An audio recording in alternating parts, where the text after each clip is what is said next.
maybe the house owner is like, what the hell did you do throwing that person out of the room, or then you have people that get blocked, you mod people up, which is weird to me. I wish people from the staff could find control in their own lives rather than feeling the only control they have on the staff is to throw people down or kick them out of the room or block them. It's really quite strange. But no, Steve and I, we've been friends. Steve, how many years? At least 4, right? Our rooms never went crazy. Sounds about right. My room, I run 2, of course, one on Saturday morning, one on Sunday morning. And it never gets out of hand, but there's a reason for that. It's because I start the room. I'm the only one that starts the room Saturday and Sunday morning. And the mods all know that I'm the one that closes the room. I'm the one that's responsible, and I'm the one that's in charge. And if the mods have any problem with that, they can do it through text. They can call me directly. As I said, and again, doesn't mean that the way I do it's going to work for everybody else, but we do not air our dirty laundry in public. Can we get past this room comparison? Because that was not a room issue. That was simply a Brad issue. It could have been solved with one click of the button. This was not no Aaron. Talking about me? Talking about me? Well, I feel it's very difficult. It's very difficult because this is not my house, and I align with serendipity about removing people from rooms. Go ahead. Tell you what, I'll stop the bragging right now. Please do. I was gonna get that money because there was a Brad because Rock room had some lady mods who they know Brad is Roger's friend and they didn't want to kick him out of the room. That was the only issue. So to make this some comparing rooms is stupid. Act like it was some kind of air dirty laundry is stupid. And to continue the conversation is fucking stupid. Let's talk about the blue jeans or something. Correct. I agree with you, Akiva.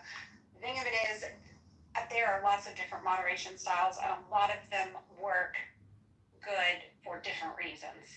We all individually like different moderation styles. We like, there are times I'm given a particular topic, I do like a very firmly handed moderated room. I think that's best for discussion and the exchange of ideas and being able to talk to people that you're different with and not turn into this big crash out. But then there are times in a more social element where, current events, topics, it's casual, it's popcorn style. And, sometimes people argue, and I don't even mind the arguing and the bantering. I think it's good and it's healthy. And you know what? I'd much rather people be on this app arguing and working out their frustrations than taking it out on some poor unsuspecting soul in their real life. So, I don't take issue with that. I think you go where, the conversation takes you. And you enjoy what you enjoy. And if you don't, you go find something else. We all get to curate our time here on Clubhouse and spend it the way that we want to, But yeah, so... I have a couple things, serendipity, and then we can wrap it up because Ms. Lopez just came in and she was wondering what was happening, and I need to tell her that, difficult to moderate when you can't speak, and comments in chat aren't always read, and when Kristen, I think it was interesting, Kristen, to mod KK to see what she would do, but then also I said, hey, you have to either demod yourself or unblock serendipity. Mojo created this group, or I did this morning. Serendipity and Mojo and I have been in here all day. For her to block serendipity when she left is untenable to me. You don't get to remove or deny someone access to a room they helped build. It's bullshit. Right. And then she started swinging her dick around. Wait. And I'm like, no, she doesn't get to. You were blocked? Yeah, which was fine. I wasn't going to go back anyway, but yeah, I was blocked. I'm sorry. See, I don't know the stupid drama, and this is a really great thing. Don't bring drama. Right? Yeah. Wow, that's okay. But you know what? We all learned. Okay. Wow. And in fairness to her, I block her too. When I'm there and I'm modded, she can't get into the space. It is a mutual block. There's no drama there. we're just two personalities that don't, we clash, and we clash in not very productive ways. So it's just better to block her and not have to deal with it, you know? So, like, this, while I wholeheartedly love Monica for exactly what she just said, I totally get where she's coming from and how she felt about that. Like, I made that decision to leave that room because I just don't like to see people crash and burn like that. Like, it just breaks my heart to see people get torn up. Okay, I'm sorry, I'm a big sap like that. So it in that respect, it didn't matter, Kristen. It's not like I was like, oh my God, I can't get back in the room. It wasn't a situation like that. But that's not to discredit or take away from Monica's point, because there could be a time when that would matter to me. Right. You know. Right. And also, while that was a factor that I said, oh hell no, KK is not going to curate my space for me. Also, the concern of Clubhouse glitching me out of the room and me being locked out was a huge factor too. She doesn't get to colonize my rooms. And if Mojo wants her as a mod in his spaces, he can with my full blessing. And those are rooms I don't have to be in. I concur. Yeah, no, I absolutely concur. But John, when I moved Brad down, it was me to try to control the space, and I know it makes him angrier, and my options were limited because he wasn't paying attention to the mutes. I muted him several times, and then I moved him down, and I moved him down twice. I did not move him down the third time, and I do recommend people take responsibility, whoever did it, because, like I said, Well, the thing with Brad is that I see people getting moved down, and then mods arguing with people on stage, trying to control the stage. And all that needs to happen is a subject change and stop engaging with the people that argue like that. agreed. You know, that's it. Just let's change the subject. Stop Not engaging. not entertaining it. Right, that's right. And so I actually had something personal going on, so I stepped away from my phone. I didn't even know what was happening or the room closed or anything like that until I got back just recently. But Yeah, and that's what happened. Like, I was like, okay, well, this room is kind of burnt. KK is modding, and she's not. Well, she refused to unblock Serendipity, so then I moved her down. And then people kept bringing her up so she could insult me. I'm like, this is not working. Let's do a new room. And then when I tried to guide everybody to Serendipity's room, nobody was leaving. And so I demodded all the mods that who I thought could have possibly modded KK, because there was a legitimate concern she would be remodded and I'd be removed. Right. And Game theory. I would have absolutely, because it's like, how do you figure that? And thank you for asking directly, and I'm the one who actually asked her.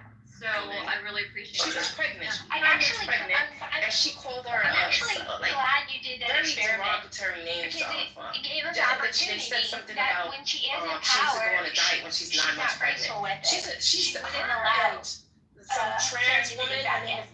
And Serendipity doesn't want to be in, but that's not the point. The point is, it's in the muff. It's not one of her rooms. So if you're modding, go ahead, whoever interrupted.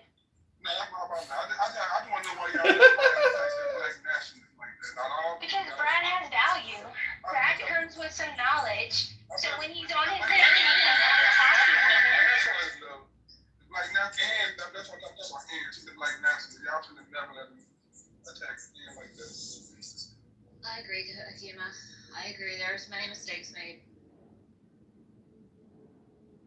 And I didn't know about and here's the thing too, you know, and I apologize to Dippity and to Monica. Are you going by Scarlett now, or should I call you Monica? Do you care? No. You don't care. I don't think you had to apologize. I think you apologized already, and it really wasn't anything that I don't hold a grudge, because you didn't know. You needed information information that you didn't have, so you made choices based on what you knew. And like I said, in hindsight, it gave us lots of good information. So we're good, Kristen. I speak for me, and we're good. Chris, are you You enjoying do this? not owe me an apology at all I either. should have I called don't this the expect it. Monica show, I don't. actually. I don't expect anybody to know my personal history with anybody else on this app. I don't expect anybody to fight my battles. You know, I mean, people do shitty things. Somebody did a horrifically, probably the most horrific shitty thing to me last night on this app. But you know what? You don't see me making rooms about it, and you don't see me running my mouth about it, because I have to take responsibility for my experience and what I tolerate and what I allow. That's not on anybody else, so I don't hold you accountable for that. Okay, and so Nai's not here, and I really did, because she's not going to understand. She did her best to get that room under control. She was Herculean with the Game of Thrones music and everything. And I just knew the temperament of the people she was trying to control, and Yeah, and I couldn't speak. it does sound like a voice I would do, So I right? did the limited things that I could do. So if y'all talk to Nai, tell her please don't hate Monica, and maybe check out this replay. And what I'd like to suggest is we open another I room think, what was for the name casual of my trans conversation with character no on here? replays and move on to talk about jeans. What do you guys Can think? we talk about jeans? See, this is where people don't know how to meditate, I got or my jean do PTR on. prayer, or But I can't meditation, or read a book. Y'all want to continue with this room with the replay on? Y'all okay with that? You know, I just want to say that this is like a perfect example of, you know, where a book can help calm the nerves and reduce the anxiety and change the topic in a positive direction. Well, sure. We like those external hard drives, John. In fact, another book I want to read is really very juvenile, but it was one of my favorites because it's a ghost story, and it's called Wait Till Helen Comes. Maybe one day we can read that. It's not very Oh. I'll tell you one that would be good for clubhouses for the next conversation. It's called The Next Conversation. Yep. Ooh. It's how to say more with less words. I'm actually gonna write that down because I'm always. Okay, now I feel called out. Were you talking about me? No, not at all. But it gives you a lot of good, helpful information about, like, you know, when somebody just says something that rubs you the wrong way, a more polite response to redirect their projection without really having to succumb to being nasty yourself. Mojo. It's a really good read. I'm gonna go actually look on Amazon and get that because I know how, like, I was raised in a very defensive, aggressive, competitive environment. That's just, I don't like it. These and are I the wanna be Mojo survey graceful questions with on Mojo's responses profile. like that. So What would be thanks. preferable Yeah. to U.S. government? Reducing government. Who is the star? Mojo, of course. In your opinion, who is Poseidon's double? Mojo for sure. So, my jeans are blue. I think we need a new poll, Miss Monica. Okay, that'll be my last vocal act for a while. So Okay. Sure. I'm sure everybody's aware of the American Eagle ad and the backlash that has come from it. With Sydney Sweeney. And so, yeah, I think first we probably ought to get this Okay, poll can't up listen and to let this. everybody vote in the poll and kind of see where the room stands. Yeah, I don't have a problem with American Eagle. Like I said, Yeah. it's Megyn Kelly though is a complete hypocrite though. She constantly shit talks other girls who are more attractive than her. So I'm pretty sure it's Megyn Kelly that got into that argument with that other girl that, let me see. Why can't I remember? That most people's, if most people's lives, at least in the Western world, is relatively good today, that increases the misery and pain of the unfortunate much more than it was 200 years ago or 300 and 500 years ago when most people's lives was miserable. What do you mean because of the comparison? Exactly. Where people can. Oh, I see. I see what you're saying, Ralph. Yeah. Well, fuck envious people. Hey, I want to address the stupid title of your room. Just call Come on, Islam John. stupid is really stupid of a stupid person who creates a room about stupid Islam or Christianity. Maybe you should like read a book or something as opposed to coming on here and complaining all the time. Aren't you like divorced or something? And you got a broken heart? Maybe if you read the Bible or the glorious Quran, you would find some peace and love and joy in yourself again and get yourself a girlfriend or a boyfriend and fall in love because it sounds to me like you just got a jaded heart. Oh God, that is so funny. That's actually cheered me up today. Ralph, listen, John.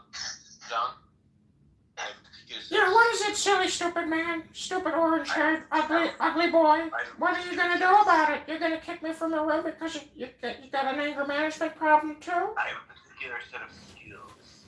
A set of skills that makes me a nightmare for people like you. If you don't apologize, if you... What do you think, you're Batman? You're like the Jewish Batman now? The Jews never played Batman, never. See, you can't play, like, have fun with people if you don't let them do their bits too. Like, and not let someone else do their bits. You're fucking... But see, that's what you're that. bad, No, you're my an my. improvisational comedian. If you That was a good one, step wasn't over it? Other people's jokes, bro. You're a failed comedian, bro. What the fuck is wrong with you? I don't know. I thought that. Hey, Rob.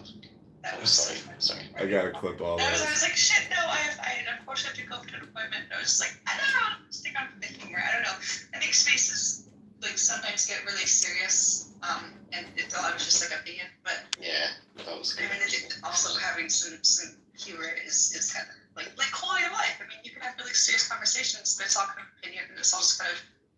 But I mean, there's some kind of humor that I think brings up nicely. So Somebody Here's just a fun wanted one. to do a private with that was that. appreciated for a So we while. did Sabercon. Here's a fun one. I've been married for 23 years, right? She's So in for it. hits and giggles, I changed all my relationship statuses to single. I'm 51 years old. I changed all my relationship statuses to single, and the algorithms immediately started advertising like Dick. fancy cat food to me. Dick. Not dick, no, cats. Like, Wait.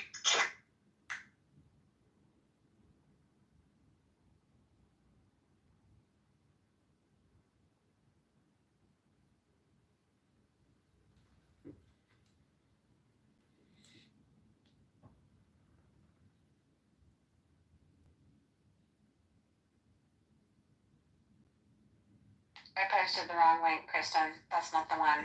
There's one of them. She talks about I got this from my mother. I got this from my father. Talking about genes, as in GENES. Yeah. And then she ends it with, I got great genes. My genes are blue. Oh. What does that mean? Sorry for the being dumb, but Yeah, she's just playing on the. She's playing on the you know, the whole gene versus gene thing, and yeah, basically a lot of people have come out and said that, you know, it's Nazism, it's promoting white supremacy, blah blah blah blah blah. It's the whole blue jeans. Right. Like the whole blue blood. oh, okay. Yeah, blue blood, and yeah. All right. I mean, watch. Interesting. So this is John. There's a history, right? Didn't Beyonce do that? So I don't know the history, but pardon? Yeah, Beyonce did them with Levi. Yeah, so there's a history with the back and forth on that. Oh, do tell, Dawn. What's that? Mike has a react to Sydney's cheat ad. So, I keep getting accused that I am that person point on this app who I believe is a white guy doing a black. I mean, the PTR is irrelevant. We know that that is not the person, and it's most likely a white gay guy doing that voice. I wouldn't even call it a black voice. I don't know. I would just call it a guy doing a woman's impersonation, right? Am I wrong? No, you're not wrong. Okay, so I have a show open called the Point Show Comedy where I'm going to do an impersonation of Point. I hope you don't mind, but I'm going deep in the muff into character. I definitely accused Point of being you in several rooms. This is my first time seeing you guys in a room together. Definitely speaking and saying that. Well, I'm leaning away from the fact that I did have a trans character on here for a while. I can't remember what it was called. Does anybody remember?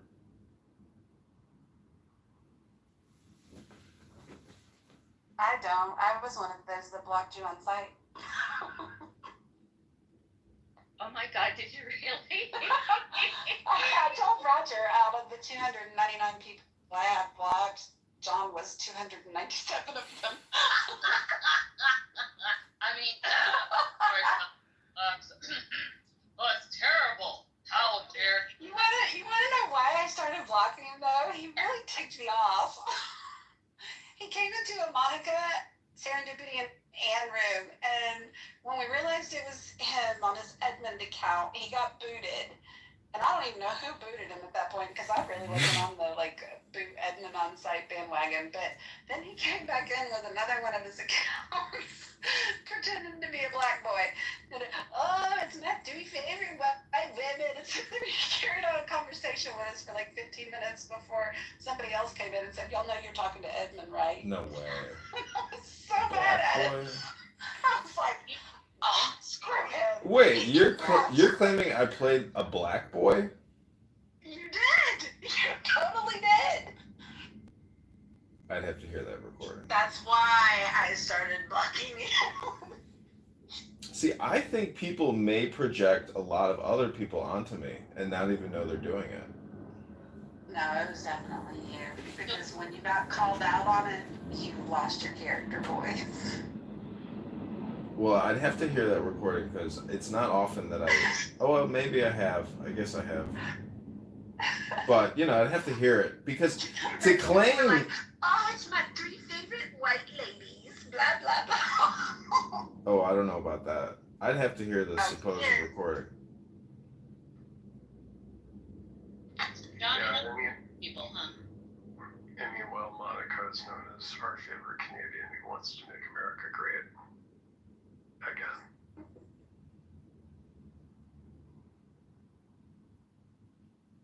So, Necro, have you ever bought one article of clothing from American Eagle stores? Yeah, I just bought some, although they were not blue jeans. What did you buy? I bought skinny jeans. Wow, you bought skinny jeans. That tracks. The thing is I need to buy skinny jeans because I'm only 135 pounds, so. Got it. Well, you could do squats. You could take protein supplements and have a New York strip for dinner tonight and pump some iron.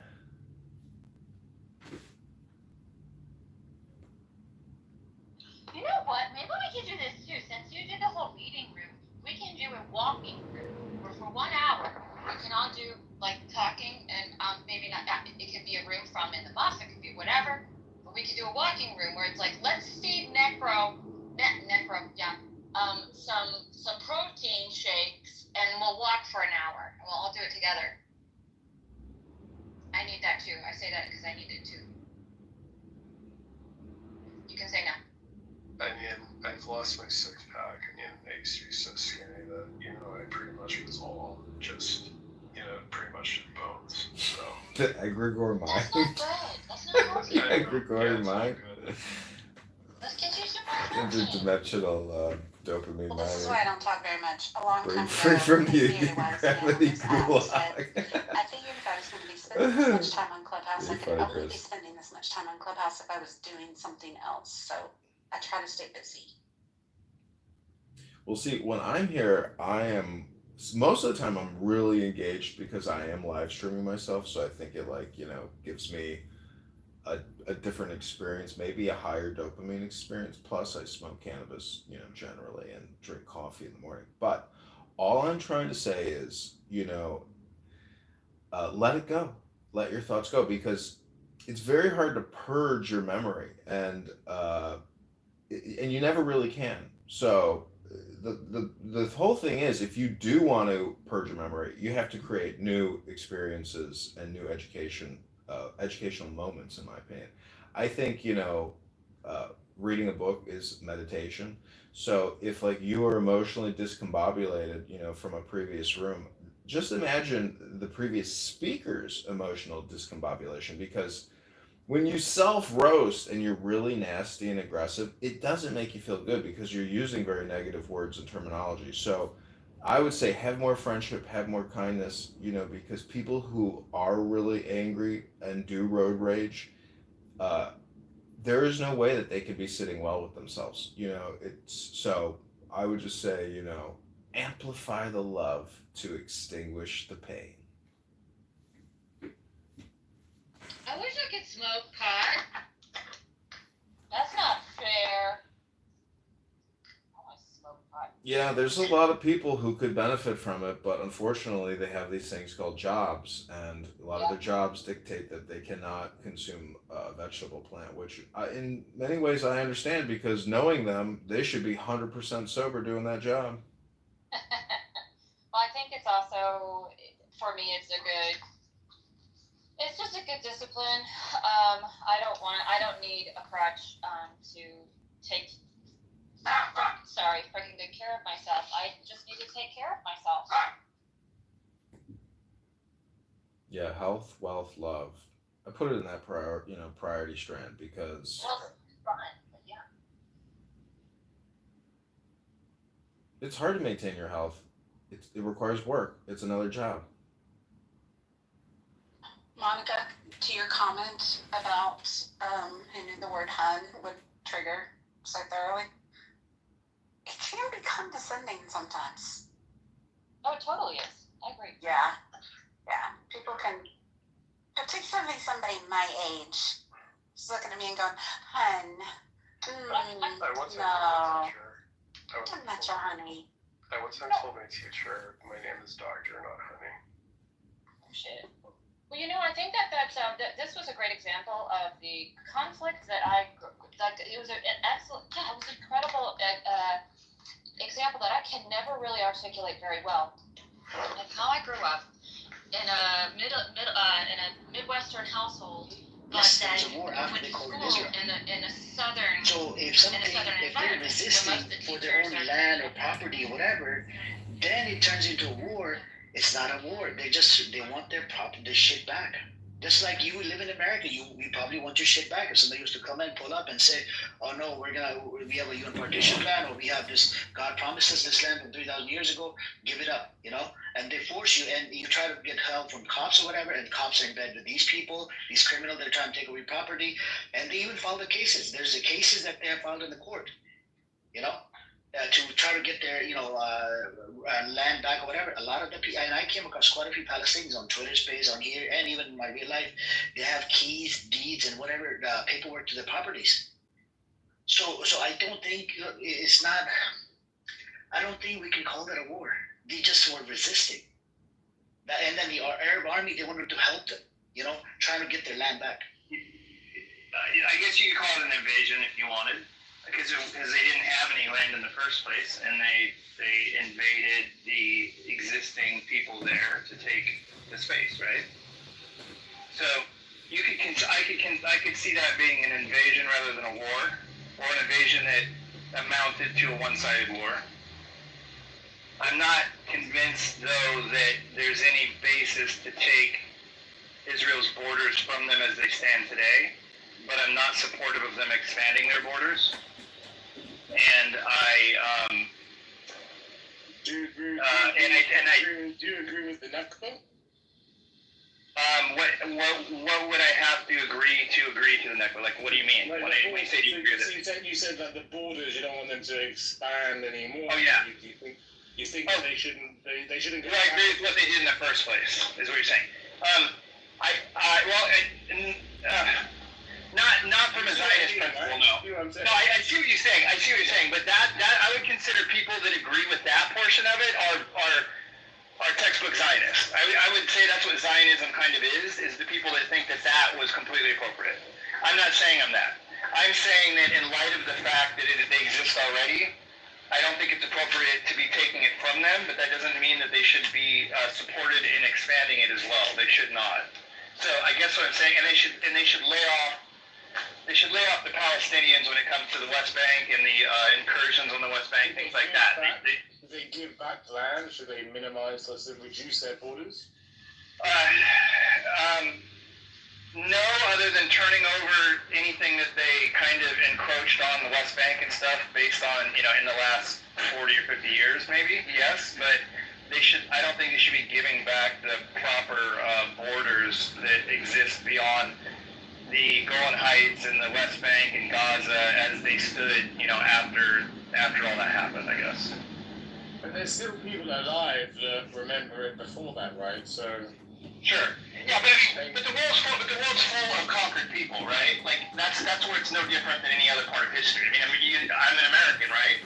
We came in and wiped out the Indians, gave them this shitty little place, those shitty little places to live, and left them their little plots of land. I bet they resisted. They did. But they were overwhelmed as well. They resisted, and didn't take very long for them to be vastly outgunned, right? They didn't even have guns, in fact. That was the problem. So I guess what I'm saying is I'm not a Zionist because I don't think that Israel has some inherent right to have land. I don't think they have necessarily a cultural right to that ground any more than anybody that lived in I guess what would be called, what was Palestine called for a long time, like Palestine? British invented Palestine. Before that, it was called Palestine. Palestine, yeah. So I don't think Israel has any right to that land over anybody else that lived there when it was Palestine. Let's put it that way.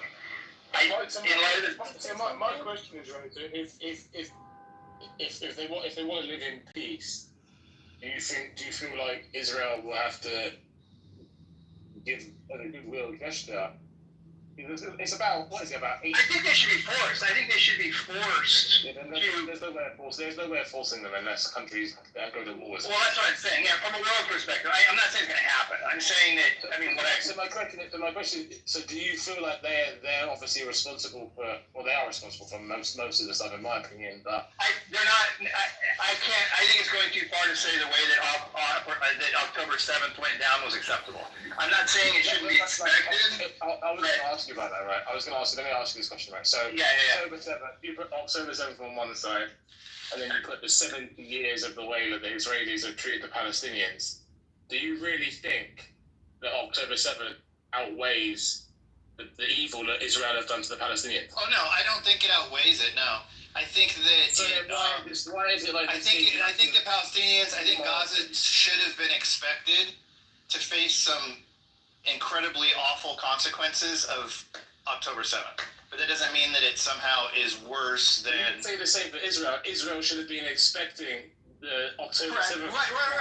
But I have no... I agree with that, but I have no respect for the way that October 7th was actually... The engagement actually took place. I have no respect for the way... I consider how October 7th was handled as textbook terrorism. They targeted civilians on purpose.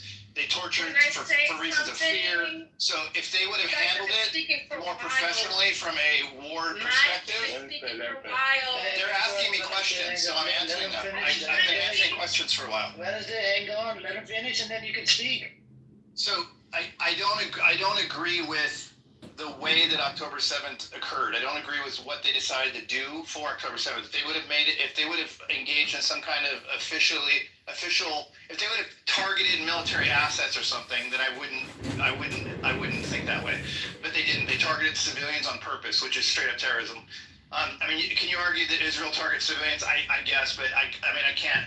October 7th was blatant. So But so I guess what I'm saying is I'm not surprised it happened. I'm not surprised Israel responded the way they did. Teddy, Vanessa wants to speak. Teddy. Well, that's it. I mean, I don't know. I think you understand what I'm going with it. Thank you, Mike. How are you, Mike? I'm good, thanks. Oh, that's good. So what I wanted to say is why I don't if you read October 7th, you know that the a lot of the IDF soldiers ran into the kibbutz, and they actually used the civilians as shields, and it was back and forth. They were firing back and forth with each other. Now, did some Hamas target civilians? Yeah, we could say that. But what I saw and what I read is that the IDF soldiers didn't stand and fight. They ran into the kibbutz like cowards, putting the civilians' lives in jeopardy because they knew Hamas was there. Now, if our military would have done that, Mike, which they wouldn't, that because our military is well trained, you would have a problem with it, right? If the army runs away from because it was surprised. Oh my God! Even though it wasn't really a surprise. I mean, there's evidence to show that Egypt warned Israel 2 weeks prior. A lot of people I think a woman in the Knesset warned higher ups that they were planning something, and they didn't listen to her. And it took 6 or 7 hours for them to even control the situation, which is crazy to me because they have all this weapons that us United States citizens buy for them with our tax dollars, right? So I don't know. I don't believe that. Also, you said something about. Oh, wait, before you go on to that, can I make a point about what you just said, and then you can finish the other point? Okay. Everything you said is I think pretty much true. It doesn't obfuscate, whatever that word is, Hamas for targeting civilians. In other words, everything you said is true, and it doesn't change the fact that they went over the border and targeted civilians directly in a terroristic manner. If it ended up where if Israel failed to respond the way America would, that has no bearing on whether or not I think the way that Hamas engaged in the action was acceptable. Period. I mean, none of those things you said changed that whatsoever. That was all after it started. That was all after a bunch of kids at a fucking concert were slaughtered like fucking pigs. I do want to add the context here. Wednesday, if I may. 7th of October, they came out with $13.95. That was the original number. Then they went down to $11.95. Then they went down from $11.95 to $6.95 civilians, 500 IDF soldiers. Then you have the Hannibal Directive was applied as well. The amount of and they couldn't tell from the Palestinian bodies to the Israeli bodies. That's how burnt up these bodies were. The Apache helicopters were used. We have testimony from Shalomi, the guy that's on this app that was a captain, right? He asked him this question. He said that I said, was the Hannibal Directive applied? Were they shooting bullets? He said yes. While they were taking him in, he was kidnapped on 7th of October. You have and they could not tell for about a week or so, because the Apache helicopter carries the automatic that automatic weaponry that holds up to about 1,200 rounds. And they did apply the Hannibal Directive. There's people at the party. I don't know if you know about the open carry law, Mike, inside Israel. So if you have served in the military, you actually have the open carry law, where you would you could, and some of these people, they even walked over to their cars to grab their weapon. What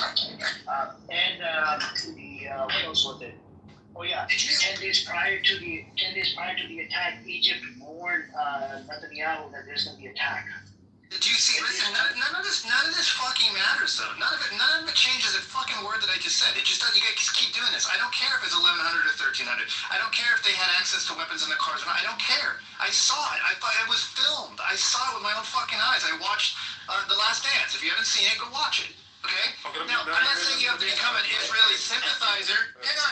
I'm not saying you have to be an Israeli sympathizer by watching that. But what I am saying is anybody in their right fucking mind can see that that was a bloodbath that was aimed directly at civilians, not military targets. Yeah. And I have absolutely no tolerance for that. Zero.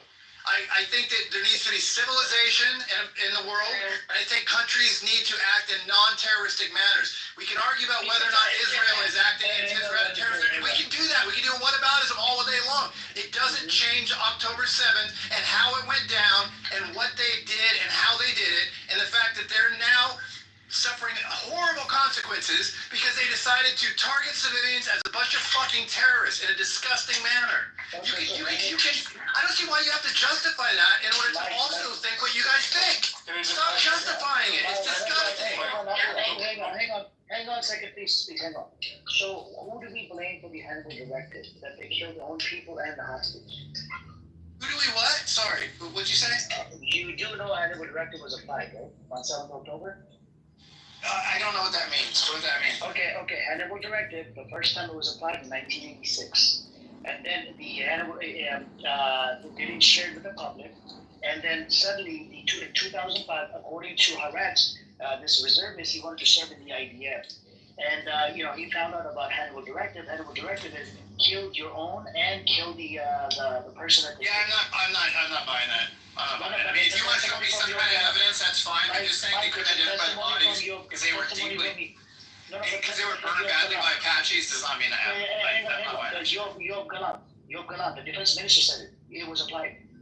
He was a former Israeli defense minister. I don't care if one person said it. I'm still not buying it. I need more evidence than the flapping gums of one person. There's all kinds of fucking lunatics, including the U.S. government. So I can provide you the chopper videos, literally, and the testimonies from Shalomi. There's Shalomi on this app. Ask him. So again, what you're doing, you're justifying how Hamas engaged on October 7th by saying Israel also shot their own people. That's right. Yes, Israel did. Yeah. Again, it doesn't change. That doesn't change what Hamas did. They targeted whatsoever. Hang on. So this is why we have a problem. Whataboutism is crap. Listen, you can condemn Hamas for what they did and think everything you think. You do not. It is not either or. No, not think. I'm giving you data. I'll give you data. But listen, I'm not going based on bullshit. I don't talk about the bullshit. I'll give you the data. We do condemn the killing of civilians, but October 7th was justified. Maybe the method is not justified if civilians were... Targeting civilians is never justified by any country ever. Ever, fucking ever. Are you missing what I'm saying? Like, are you listening? I don't care. I don't care. When you say it's justified, you're done. You said it. No, it's not acceptable. The cause is 100%. I don't care. No, it's not. Civilians have nothing to do with it. No. Brother Amir, if they want to target civilians after they join the military engagement, I am listening. I don't need to listen to the rest of it because what you started with, the entire premise, is bullshit. God bless the Hang on. We condemn it and then we say God bless it. Fuck you. Why was your disingenuous? I posted video of the Apache. You want to stop being disingenuous in our conversation? Hang on. So I put the link in the chat for Hannibal Directive. This is a testimony of Commander of IDF. And Brother Zero put in the chat, you can look up the actual helicopter. The actual helicopter. He got connected. Yes, he got connected with the people on the ground using WhatsApp groups and whatnot. And this is all Israeli sources. And if you're going to deny the Israeli official saying this, the commander of IDF said it. Yoav Galan, he was the defense minister of IDF, the Israeli government. I don't know what to tell you, Mike. Okay, so again, what about is explain to me what the Hannibal Directive has to do with Hamas beginning an attack on October 7th by targeting civilians, kids, at a fucking concert directly. No. Tell me what that is. Now later Israel said we're going. I don't even care if you say Israel said hang on. I don't even care if they say Israel said they'll shoot their own people rather than us taking us on. Let him finish, and then you can go speak. Even if you say Israel initiated a directive after they were attacked on October 8th to kill civilians, Israeli civilians, directly rather than allow them to be taken as hostages in Gaza, then that's a conversation to be had, and that's something to be investigated, and that's something to be tried to try them as war criminals if they do that. At the same time, it doesn't fucking change what Hamas did as completely unacceptable. It doesn't. You can't justify it. There's no justification by doing whataboutisms. It's ridiculous. This guy before said we don't support what they did, but they had a right to do it, and God bless October 7th. That means you do support. Well, that means you do support it. So you're lying. You're fucking lying. I didn't say that. I said what's wrong with it? He's a guy here. He's a fucking liar. He's a liar. Hang on. The mic is on zero. Please allow zero to respond, and then Abu, you can go up. Someone needs to change that guy's diaper. That's stupid. If you want to go there, can you please respond to the point instead of doing the personal attacks? Well, there it is. There it is, right there. More people were killed by the IDF than were killed by the freedom fighters on October 7th. More people were killed by Israel. More. Take a look at the fucking video, dude. You're a fucking Look at the video. Look at the video. I posted the video. You're a fucking Look at the video. I posted the video. Look at the video. Look at the video. Look at the video. The Apache helicopters are wiping those people out, dude. Of course I'm lying. Of course I'm lying to you. Of course I'm lying. Everything to you is a lie. No, not everything to me is a lie. Everything is a lie. Everything is a fucking lie. Will you shut up zero for a second? For 1 second? Amir, I have made a bunch of concessions in describing to you what I think. I am obviously not a Zionist based on everything I said, okay? Now, can you believe one thing and still not believe that Israel has a right to be engaged in the war today, as they're doing it? No, they do not. You can do both. No, they do not. They do not. That's ridiculous. It's They either do or. not have a right to be. I have absolutely no nuance. Dude, the United Nations, the United Nations That has wasn't said. for you, that was for Amir. I don't care about you. The United Nations has said. Hang on, please. Ask him what the definition of the war is. What is the definition of war? Mike, hang on. Mike, so how do you suppose them to get their own people back? Do you know what the objective of Hamas was? The objective of Hamas was to go in there, grab IDF soldiers to, so that way they can exchange them for their own people that have been locked up under administrative detention without due process for years, and even including children. What I saw them grab was, in one case, a girl that was tall, long dark hair, and she had her legs broken and put her on the back of that pickup truck. She wasn't a soldier. So I don't buy that at all. That wasn't who they targeted. They targeted civilians. They ended up fighting some soldiers after 6 hours, and Israel was negligent and not responding faster. But, and you know what? I'll even give you this. Israel created Hamas on purpose. It's Israel's fault, just like the United States created Afghanistan. These countries do this. They go in for their best interests. They put people in place, and it bites them in the ass later. America's done it multiple times. One second. So, Mike, I'm going to say this, and then Abu, you have the mic. I'll provide you an article from Times of Israel. Lieberman, this is one of the Knesset members. He came out, he said Netanyahu was giving weapons to ISIS, Abu Shabat. That's actually identified Okay, as so ISIS. this is Amir. He's a potential terrorist, and he's a terrorist supporter operating in Clown House. And as you heard, Abu said he praises the October 7th attacks. You'll hear all kinds of disgusting propaganda in this room. This is a propaganda crafting course. 7th of October, it was multiple gangs. It wasn't just one gang that did that 7th of October. So go on, Abu. Man, he said after 6 hours, Hamas started fighting with some IGF soldiers. So where were the ones patrolling the border? Was there no one at the border? How did they start fighting after 6 hours? Apparently, it was some kind of holiday in Israel, and they didn't respond because they were ignored. They were basically not literally like negligent. Okay, They were just flat out negligent. Sure. Again, what you're justifying is they had a right to have it happen because they weren't defending their borders. That's stupid. Again, that's stupid. Just listen to your answer, yeah? You're telling me that one of the most expensive borders in the world. One second, Fatima. One second. You're telling me that one of the most expensive borders in the world, a highly equipped border, they're accusing the other side to be terrorists. They had a holiday on October 7th and there was no one at the border? Bro, can I add Abu? Can I add to I didn't say there was nobody at the border. There was obviously nobody. Yeah, there was a holiday, and I think their trips were reduced because of that. I didn't say they had nobody at the border. Holiday or not, in every corner, holiday because or of the fucking holiday, not holiday, Fatima, there can is you relax in for 1 every second? corner in Fatima, can you relax for 1 second? Fatima, just hang on. You just came in. You don't know the context of the story that we're going back and forth. Oh, the context. You don't know.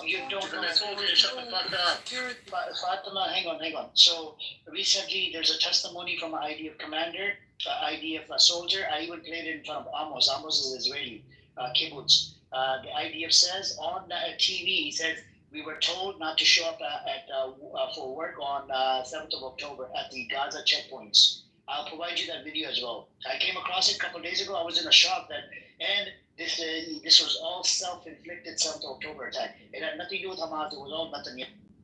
100% believable. I've been to Israel. There's fucking IDF in the fucking desert, bro. How you gonna justify there's no IDF in a fucking holiday? People celebrate and like it's the most dangerous place in the world. Like it's fucked up. No, this is the set up shit. These people were told not to be there. Yeah, I'm gonna go ahead and post a video of the man testifying at the Knesset, and he says that he received orders. Listen, did you hear me? We're not talking to you. We're talking to Mike Fatima. Okay, listen. Israeli soldier testifies to Knesset committee. We received orders from Golani Brigade commanders on October 7th to cancel all patrols along the Gaza border from 5:20 to 9 a.m.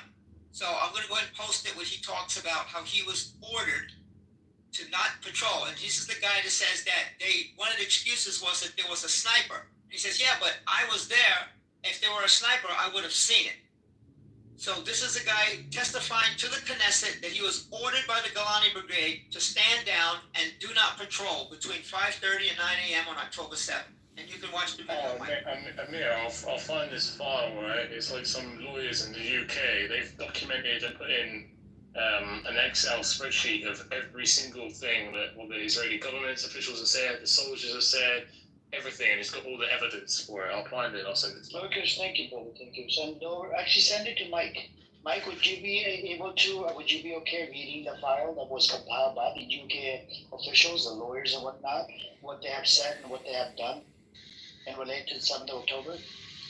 Sure, it's not an end all be all though. Listen to testimony of people. There's a shit ton of, there's all kinds of fucking fruity people that say shit on all sides of all issues, and I don't take any one person's word for it, whether or not they work in the government. It's irrelevant. So if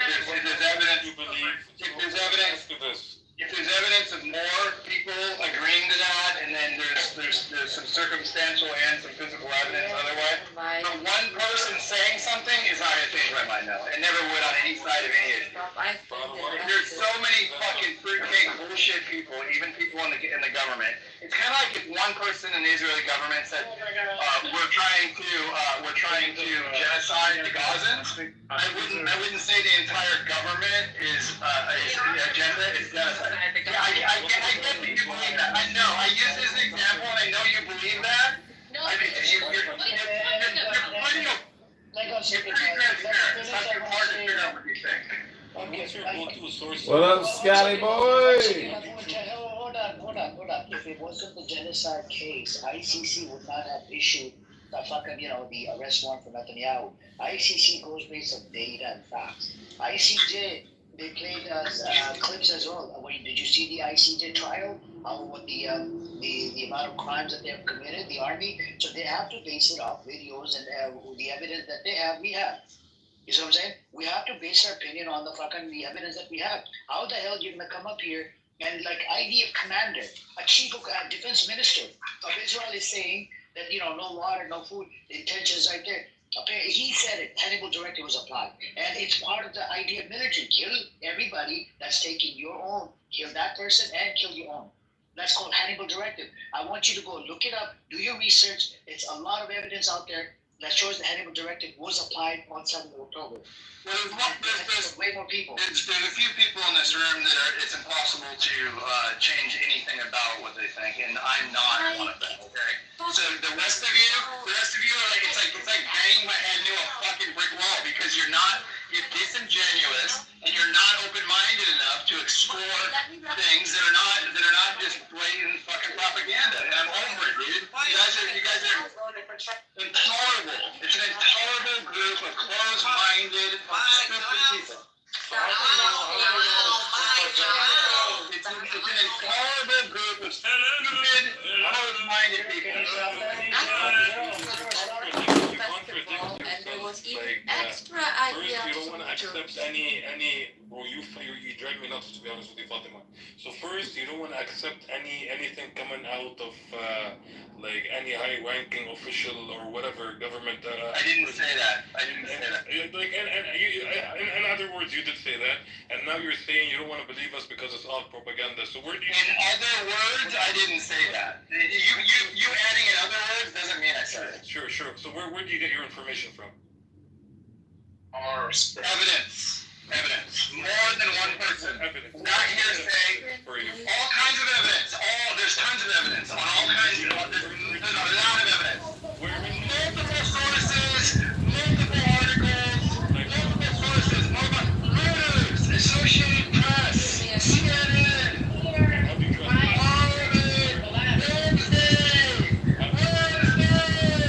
say something. Your pressure's gonna get high. I'm worried about you. How are you sure they're not?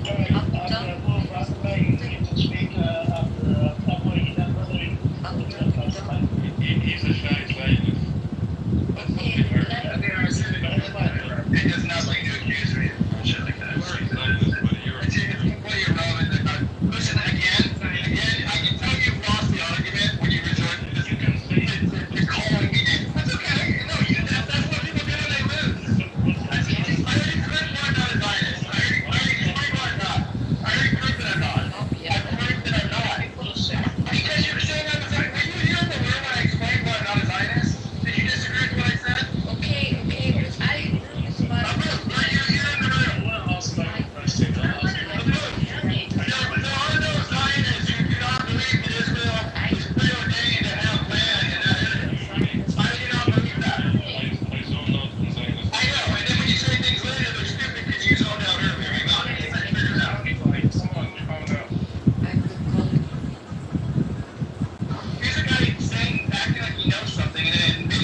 Malaysia camp in Eastern Europe and Asia.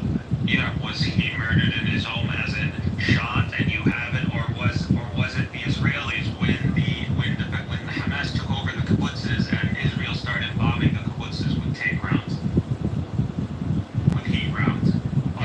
Because we have that on camera. We have literally tank rounds firing into the kibbutzes. You see how weak you're thinking? You see how weak? No, not at all. You know what's weak. You know what's weak when Israel goes. What's weak is your moral failure. Your people that you support murder children too young to serve, as you know, the Beavis twins deliberately and kidnap them. They either killed them on sight or they kidnapped them and killed them when they were in captivity. They said that there were signs that they'd been strangled. You killed Holocaust survivors, which all deserve. You did not distinguish between combatants and non-combatants. No, not everybody in Israel is a legitimate target if you're not a terrorist like us. Those are the facts. You should really stop interrupting because it undermines your position. I understand it. You are trained not to engage with actual intellectual. You keep changing. Play. How many old people who would no longer serve? How many young people who would never serve? Workers who were not reservists because they did social work instead of their army service. I can give you the 1,200 people who were murdered by Hamas. They didn't know who was serving. It was not you. They were in active duty. So the international law says that a combatant must be in uniform. One of the sources, it was Marjorie Taylor Greene, who said, that, you stupid people that are listening to CNN, you're listening to Fox News. It's a fucking genocide. Who else did I mention other than CNN? You remember any of the other ones? If you listen, what else did I say on that? Marjorie Taylor Greene said it's a genocide. I got it. Yeah,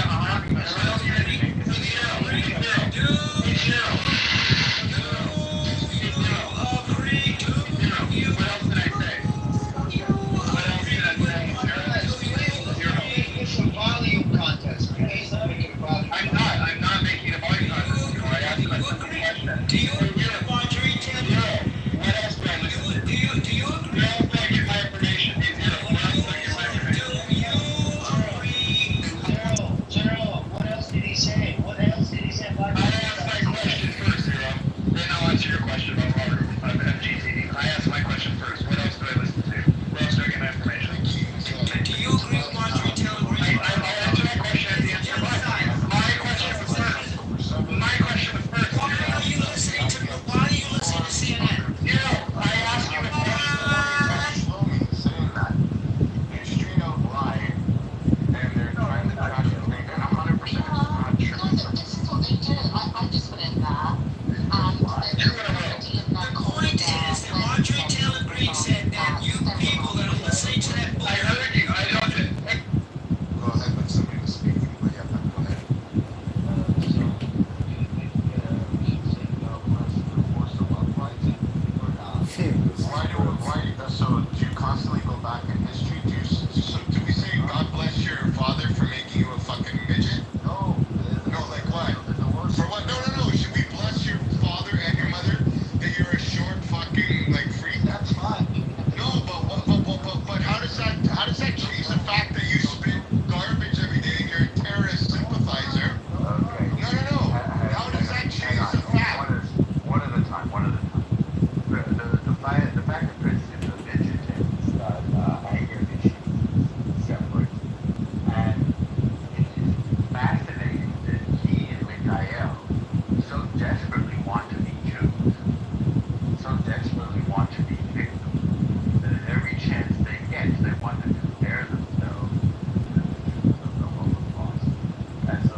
always want to go back in history, but they fail to talk about what really happened during the Holocaust.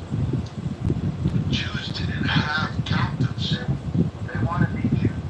What about the innocent Russians that got killed by the Bolsheviks? Where did they get the guns from to do such a thing? The Bolsheviks are terrorists. It's not an analogy. But I think, well, why don't you engage with somebody? I think you're good at it and you want to get some steam off. Bring somebody up and engage with them. I'll let you guys do it. I don't know. I don't want to be I don't know anyone really who would want to talk to me because I'm probably one of the most hated people on there. But yeah, no, I just. Sorry, go on.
that's posting this.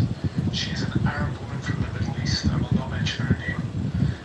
She sees things for what they are and what they really are. And that's it. And you know what? All these so-called Palestine supporters, all these North Africans that support this Palestinian cause, all these people, they should be fucking hanging their heads in shame. Look at the Egyptians, the fact they've not opened the border, they haven't given these people shelter. It tells you, as she says in this video, about the hypocrisy, the absolute and utter hypocrisy of the Arab people. Thanks. Thank you. I want to read an update on, I checked ChatGPT, so key takeaway. Inactive reservists have a military obligation and could be called back to active duty. They are not considered active combatants unless they are activated and directly participate in hostility. That's the international law. Regarding this weird stuff that they're posting in the chat, this sort of Nazi-like, no, they're not military first, they're not armed. You're just wrong. It's sad to see somebody so stupid. I mean, how do they even let you in the army? Isn't there a minimum IQ? Yeah, it's tragic to see the pretzel that you have to bend yourself into in order to wriggle out of your moral depravity. You came to slaughtering innocent civilians. And you focused on all the people of the dance festival. There are people from other countries. You're killing Tanzanians and Thai people and Filipinos. You massacred them. You cut their heads off with a hoe and you filmed it and you uploaded it. That's what you did. You have to live with that. Sorry, dude. I hope I wasn't interrupting. No, it's alright. You can see. How can I join the IDF? Do I have to be an Israeli citizen? Submit your application in the bottom left. There's a chat. We'll review it. And then, because I know you're fucking trolling right now. Okay. What do I put in there?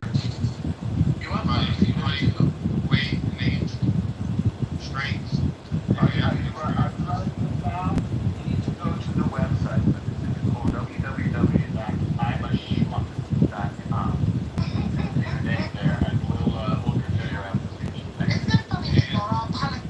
Dead on that same day. I'm not sure. But more than like 10, you think? Like more than 10? Yeah, I think they say 40 or something. I don't know. I think they say the grave was open though. I think they say they worked for like 40 days or something like that. I don't think they say the number though. No, it just says. There, and then you started moving people down. I didn't. How does it feel to be the bitch and the side bitch to Monica? Like you weren't that desperate. Fuck. No, it was Boja's room. He came back here earlier in the day. Look at that, guys. We're gonna respect this. Thanks for joining. I didn't. Really? Oh yeah. It's just like you're not white. You're fucking made that shit up. Let's talk about you and your fucking bullshit. I'll go toe to toe. Like again. Like listen, you spent your money out there. You spent your booty out there. Nobody rejected you. We're actually shocked that the short guy, he must be really desperate, went with you. It's like at the PX. It's like the barracks briefings. That when the guy, the first fucking recruit brings the stripper home and he's like, I'm in love with her after she's been a barracks bunny for her entire life, you are exactly that fucking person. You are that woman at Clubhouse. You ran through Clubhouse, you ran through more dick than any other fucking OnlyFans model. And then you were like, I'm just an innocent girl and I'm not white, which you are white. What's a barracks buddy? These new terms. Can you go slow? I'm trying to write these new terminologies down, please. I didn't touch on it. I'm sorry I didn't know that day. I'm not the reason for it. And you're really tough, coming at a bunch of women. You're so tough. Like, I told the guys that you jumped in the fucking way. You wanted to throw him out. Here's the thing, gang. You should shut the fuck up and sit on the sideline and not fucking engage. But you didn't want to be brought in. But you decided that you were going to open your mouth earlier, and now it's all hands on. I don't give a fuck what you thought. I don't care. I can't. Don't. Like, you're a batshit fucking crazy. We know all about your little divorce thing. Like, let's air it out. We know about the fact that you fucking live off of daddy's check. Hold on, guys, hold on. Listen. we don't need to have 1,000 rules, but I think that some of the stuff, the personal stuff, is unnecessary. And I think some people have made a huge mistake on this app by sharing a lot of personal information with each other, and it gets crazy when people want to bring it up. The reality is that when I look across the stage, everyone on this stage, well, most of the stage, I'll just say most of the stage, is guilty of breaking just some basic rules that would make this app better. And then the offenders play the victims then go on the offense. I'm just simply asking the question, can we set up rules of engagement that allow for families to be off limits? Could we set up rules of engagement where first of all, if the drama is 4 years old, I think we should get over some of that stuff. Dude, some of the drama on this app has lasted longer than World War II. And I think that it's time for us to think about, can we have conversations with each other, with people that we like, people that we dislike, and be honest, but without trying to harm them. I think the doxing thing needs to come to an end. I think the including people's families, honestly, if you've learned about somebody's spouse, brother, sister, mother, father, whatever it is, let's just leave them out of it. Let's just stop talking about the family. I don't think that's a bad rule. And I think all it would take is for us to all agree that, that would make the conversation better.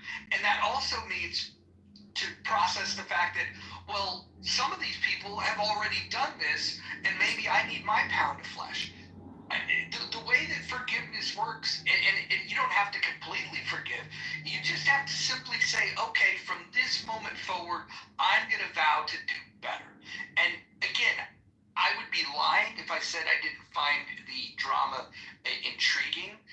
When Brad goes on his rants, I find myself, and I've shared this with Brad, I find myself in a position where I have to moderate the room. Some of the things that he says I do think are cringe, and other things that he says I think are fucking hilarious. And you have to balance. They are. I always make popcorn when Brad starts his shit. You have to balance these things, and all I'm saying is, wouldn't it be grand if Brad had the flexibility to go on an epic Brad rant and just have just some bumpers up, just like bumper bowling, where we simply just say, okay, no gutter balls. You can't talk about family. And I don't know what that full set of rules should look like. All I can say is some of the things that people say are super out of pocket, and the kind of things that wouldn't be said in real life, because if it was said in real life, people would be flipping tables and there'd be fights going on. We shouldn't be talking to people on this app in a way that we wouldn't be prepared to talk face to face. Yeah, can I just say something? Can I just say one thing? There are a lot of people on this application who can't stand in their own truth. There are a lot of other people who are just a persona. They're the way that they are on here is not who they are in their real everyday lives. So I mean, it's sometimes a genuine person who's battling this alter ego persona type bullshit, and they're not even really. Nothing can be dealt with, because when that person longs off, they go back into their everyday problematic life probably, and they have to sit with themselves and their truth. And some people get uncomfortable with that, so that's why they come here and they create these wonderful personas that make them who they're really not. So if we could, find people who are willing to sit in their truth, that would be great. And if hurt people can please heal, that would be awesome. Let me ask John Kitover a question. Future Congressman Kitover, can you tell us what you think the Dow would say about the way that we've been treating each other on this app?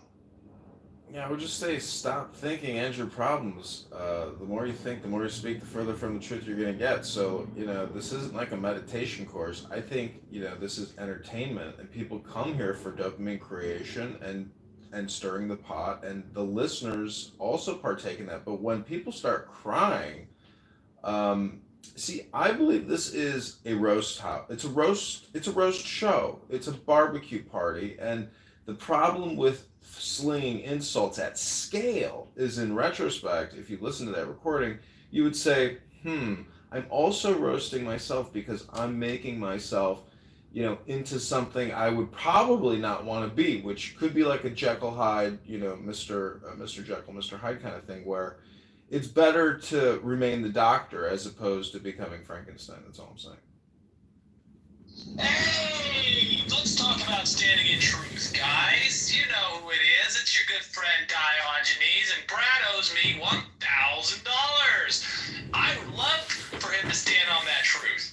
Would he like some proof of my Marine Corps enlistment, or how should we arrange that? Let's go, guys. Let's go. Let's stand on truth. Let's be about the things we say. Let's do the things we say we're going to do. I thought you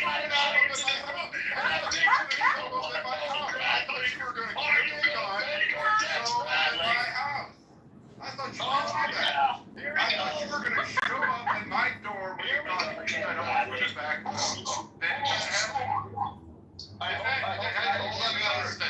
on. Everyone meet up. I think this is a perfect time. We were talking about some new rules that might need to be adopted, but let's talk about the old rules, shall we? I'll read them off to you here in a second. Well, if the app stops glitching, I will. Go ahead and stop. Hold on. Let's just establish one thing. You're gonna shut your mouth. You're gonna shut your mouth. Oh, please, don't do this. Well, no, I'm gonna do this. I just said that I was gonna read the rules, and you're interrupting. So, if this app will stop glitching, I can move you to the audience. I'll bring it back up, but I want to read the rules. I think rules are important. It's funny that the libertarian is the one that always needs to talk about the rules. It's amazing. Okay, so rule number 1, no threats of violence. I've heard some of those from some of you over time. No doxing. I've heard a lot of that over time. In fact, right here in this room. Stay on topic. Right now the topic is pretty meta, so we'll be okay. Keep your share brief. That's an important one. Do not interrupt speakers, especially mods. That's one that Diogenes is going to struggle with mightily, but we'll give him another chance. We'll get him up there.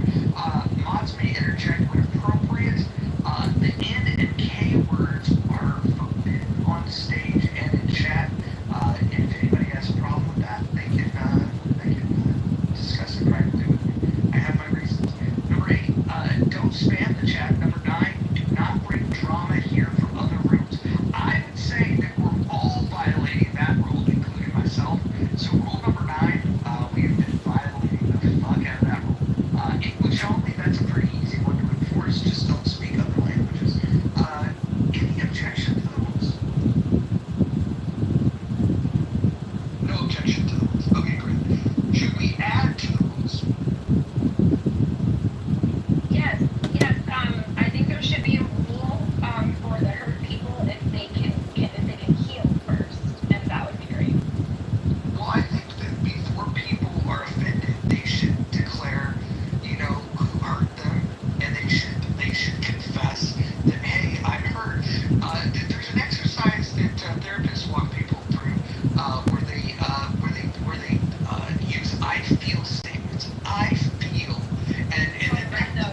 have a contract.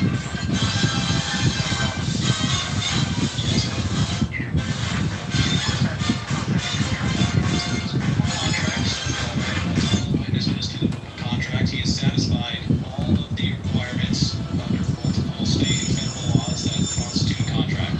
There was a consideration. He offered $1,000 if I provide proof that I did serve in the military. I did provide that. I can provide that again, and therefore he owes me what he promised. He promised to pay $1,000. Do we have any lawyers in the room? Do we have any lawyers? Where's Abby in here?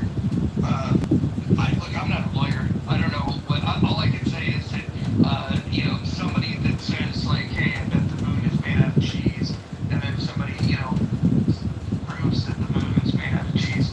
I don't know if you're going to be able to collect on that. Like, if I'm being honest, I think if you guys were to go into a courtroom, I don't think you would get paid. That would be my guess. But I wish Abby was here to settle this for us. Well, I can Is that it doesn't matter.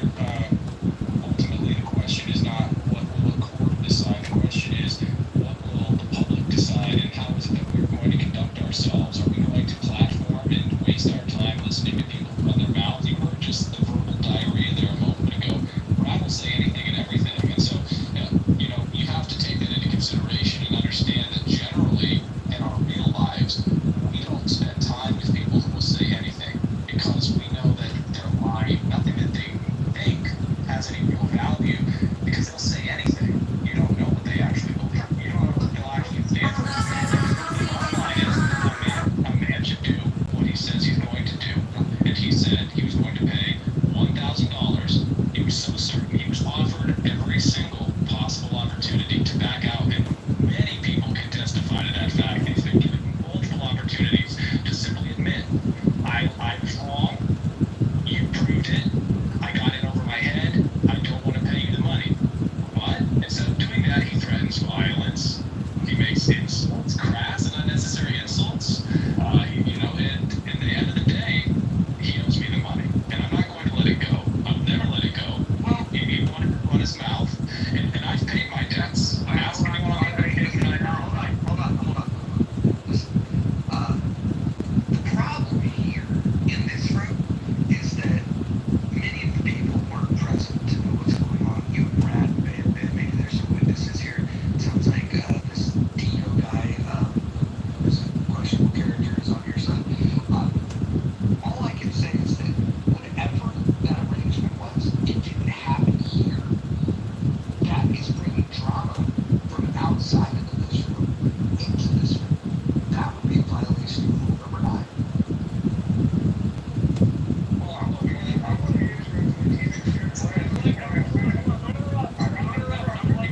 I'd like to understand the inception that's happening here, right? Because now that I have made it clear, hold on, you're not supposed to interrupt the speaker. I'm speaking. Excuse me. Hold on.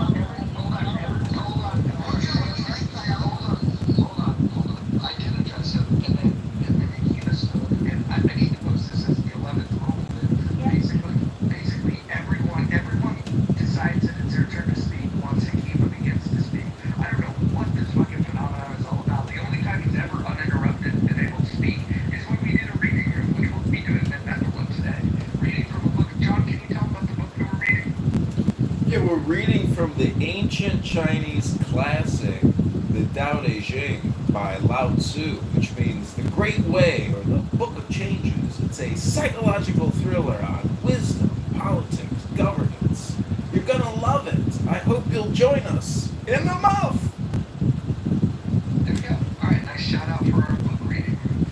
Look, I'll just say this. I don't want to adjudicate this, and I don't think it's my place because it happened in a different room. So, Diogenes, if you want to file a suit against Brad, you can go do that. If you want to open a room and complain about it, you can go do that. But in this room, we're not going to bring yesterday's drama to today's room. Thank you. Yeah, thank you for letting me know how you feel.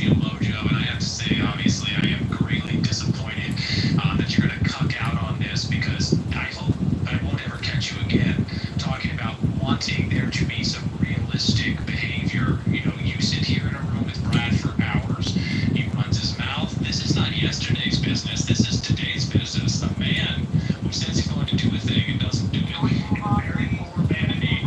So fuck your little cocks on your kidney on the road and be done with it. Platform the coward. Make all the excuses you like. You owe me money, bitch. You're a whiny little crybaby. Run your mouth. Run your mouth. That's all you can do. Hold on, can I just say, sorry.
and all these other ones, show up. Like, you guys threatened it multiple times.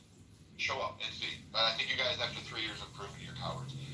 There is a person that I owe a apology to. His name is Sig. I did wreck one of his rooms. I went after a bucktooth prognosticator of old women who was very much a Christians save the world, Christians do all this stuff, and he's a very religious fellow who likes to hold the hands of old ladies trying to get their fortunes. And probably a little wonky in the age limit things, as we're well aware of, like various other organizations. So I called him out, and I did wreck his room, and Sig had to remove me. And I do owe Sig an apology, so there you go, Roger. There's your win for the day. I will apologize to Sig because I acted like an asshole, and that's it. As far as on stage, yeah, I'm good. Outside of you and maybe Nye, Steve, JB, I don't owe anybody an apology. I think I'm good. Well, that was boring as fuck. No, we got some progress. Look, we have to take the baby steps. That was good. He offered an apology. I'm not sure if Sig's accepted. I have to look in the chat. It's all good, Brad. Still love you, bro. Salute with an American flag. This is what I'm talking about. We can bury grievances. And I don't want to pull any of these grievances up. I'm not going to dig up old dirt. All I have to say is if it's on somebody's heart to apologize the way that Brad just did, this would be a perfect time to do it.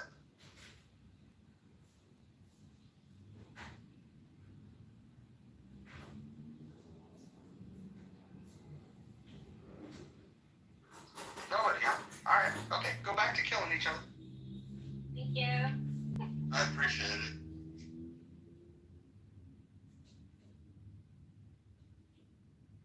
Steve, welcome to the room. Hi, I'm back. Hello, everybody. Do you have any drama on this app, Steve? Any haters? Any detractors?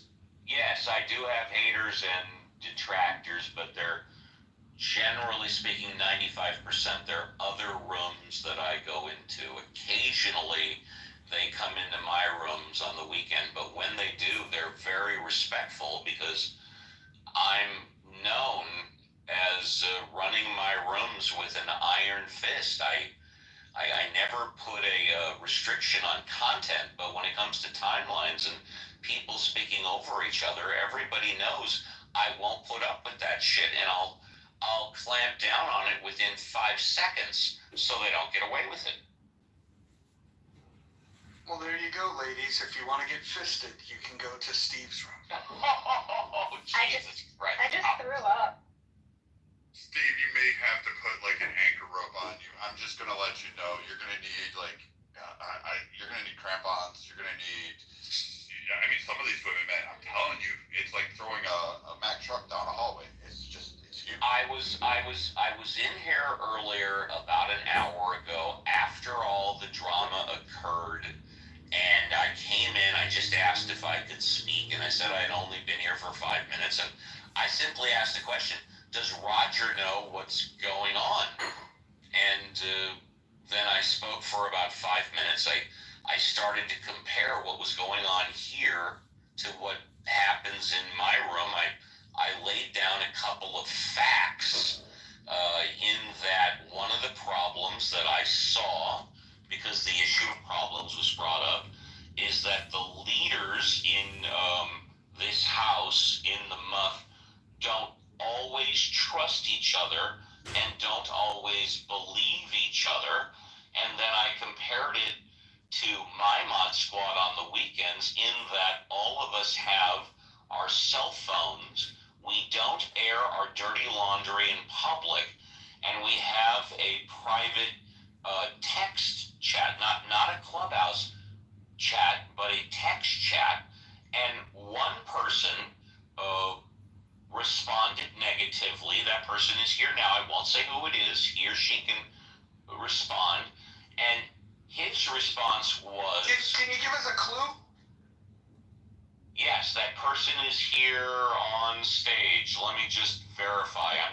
I'm not going to... Let me see if that person is still here. Yep, that person is still here. And do they live west or east of the Mississippi? Rather than say, well, yeah, Steve, that's true, or no, Steve, that's not true. The comment came back, well, you're just doing a comparison and you're basically publicizing how wonderful you are. And what I didn't say at that time, but what I will say now, is that person I see in my room basically every weekend and doesn't come to the stage, but sits in the audience and simply listens. So obviously he enjoys the way I run my rooms, yet in response to that comment, he basically was saying, well, you're just doing a PR for your room and you should stop doing it. That's what you were doing, Steve. And now I'll be happy to say it was Hakima. Wow. Can I just say, Hakima really ticked me off this week. I put up with all of his bullshit. Everything from flat Earth to making a truth claim that the black people are indigenous to the United States of America. I put up with all of that nonsense. But yesterday, when he told me that he could swim faster than me, I'm calling cap. We have a contest. It's coming up. It's going to be in Chicago. We're all going to party in Chicago. We're going to join the Lady Hawk, a.k.a. the Amistad. We're going to have some boat drinks, and we're going to have a race. It's called the Beer Can Race every Wednesday. I hope you'll join us. It's going to be a big clown house blowout summer soiree. All the girls are in bikinis. And I'll just say this, a lot of rooms are popular because people yell, scream, insult, and talk over each other, and that's fine. And I'm the first one to say that I'm attracted to those rooms occasionally, but I would never run my room that way. But I'm the first one to admit I do frequent those rooms because I like to get that poison out once in a while, and I enjoy it. But I would never, ever run my room that way.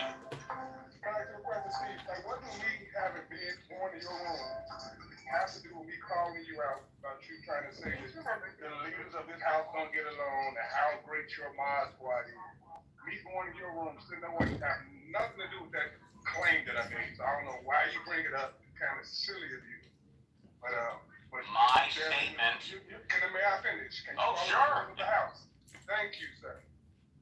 So my statement about what you were doing is exactly what you were doing. And you should throw up a little bit. My statement that the leaders in this house don't all trust each other and don't all believe each other was made directly 2 minutes after the mods in this in the room were specifically saying, well, I want to do and say stuff, but the other leaders don't believe me. It was in a response to directly that. You heard one person say that about another mod, and them mods are not the leaders of the house. The leader of the house is Roger. And so I'm not sure who Roger is the admin. Roger is the admin. Follow the fucking rules, Steve. Can you follow the fucking If you're gonna lie, I'm gonna call you out on it. If you're gonna lie, I'm gonna call you out. I said Roger's the leader of the house. He's not the leader of the house. He's the admin. Is he or is he not the admin? Who the leader then, Roger? Is he or is he not the admin? Who the leader, Steve? I have no fucking idea, but I know Roger is the admin. Why the fuck you make the statement about the leaders of the house if you don't know who the fuck the leaders are? Because it was said 2 minutes before I made my statement. You sound goofy. Okay, so if we're gonna get specific here, look at the membership here. Just want to make sure. Okay, what is the label I have here? So I created the house, and that gives me admin privileges. So I'm the creator of the house. The other admins of the house are Kelly, who is on vacation right now. The driver, my personal driver, he's not a good driver, but Dr. J, and then Ro. You guys might know him. He's the Australian guy with the nice hair. Which are Scarlett Noke, one of the most intriguing, lovely ladies of the app. We have Dippity, as I like to call her. We have Nye, And we have Ann Hero, because everyone needs a hero. And let me just say that I think Nye is probably the most neutral person that this app has ever produced. So when we have disputes, I would say just get Nye's opinion about things. Because she's not going to sugarcoat shit. She's going to tell people exactly how it is. And what I've appreciated is every time I've ever seen drama in these houses, I can go to Nye and say, what happened? And she will give me a story that sounds like half of the truth that I got from one side and the other half of the truth that I got from the other side. It's amazing how she has the complete story. It's amazing.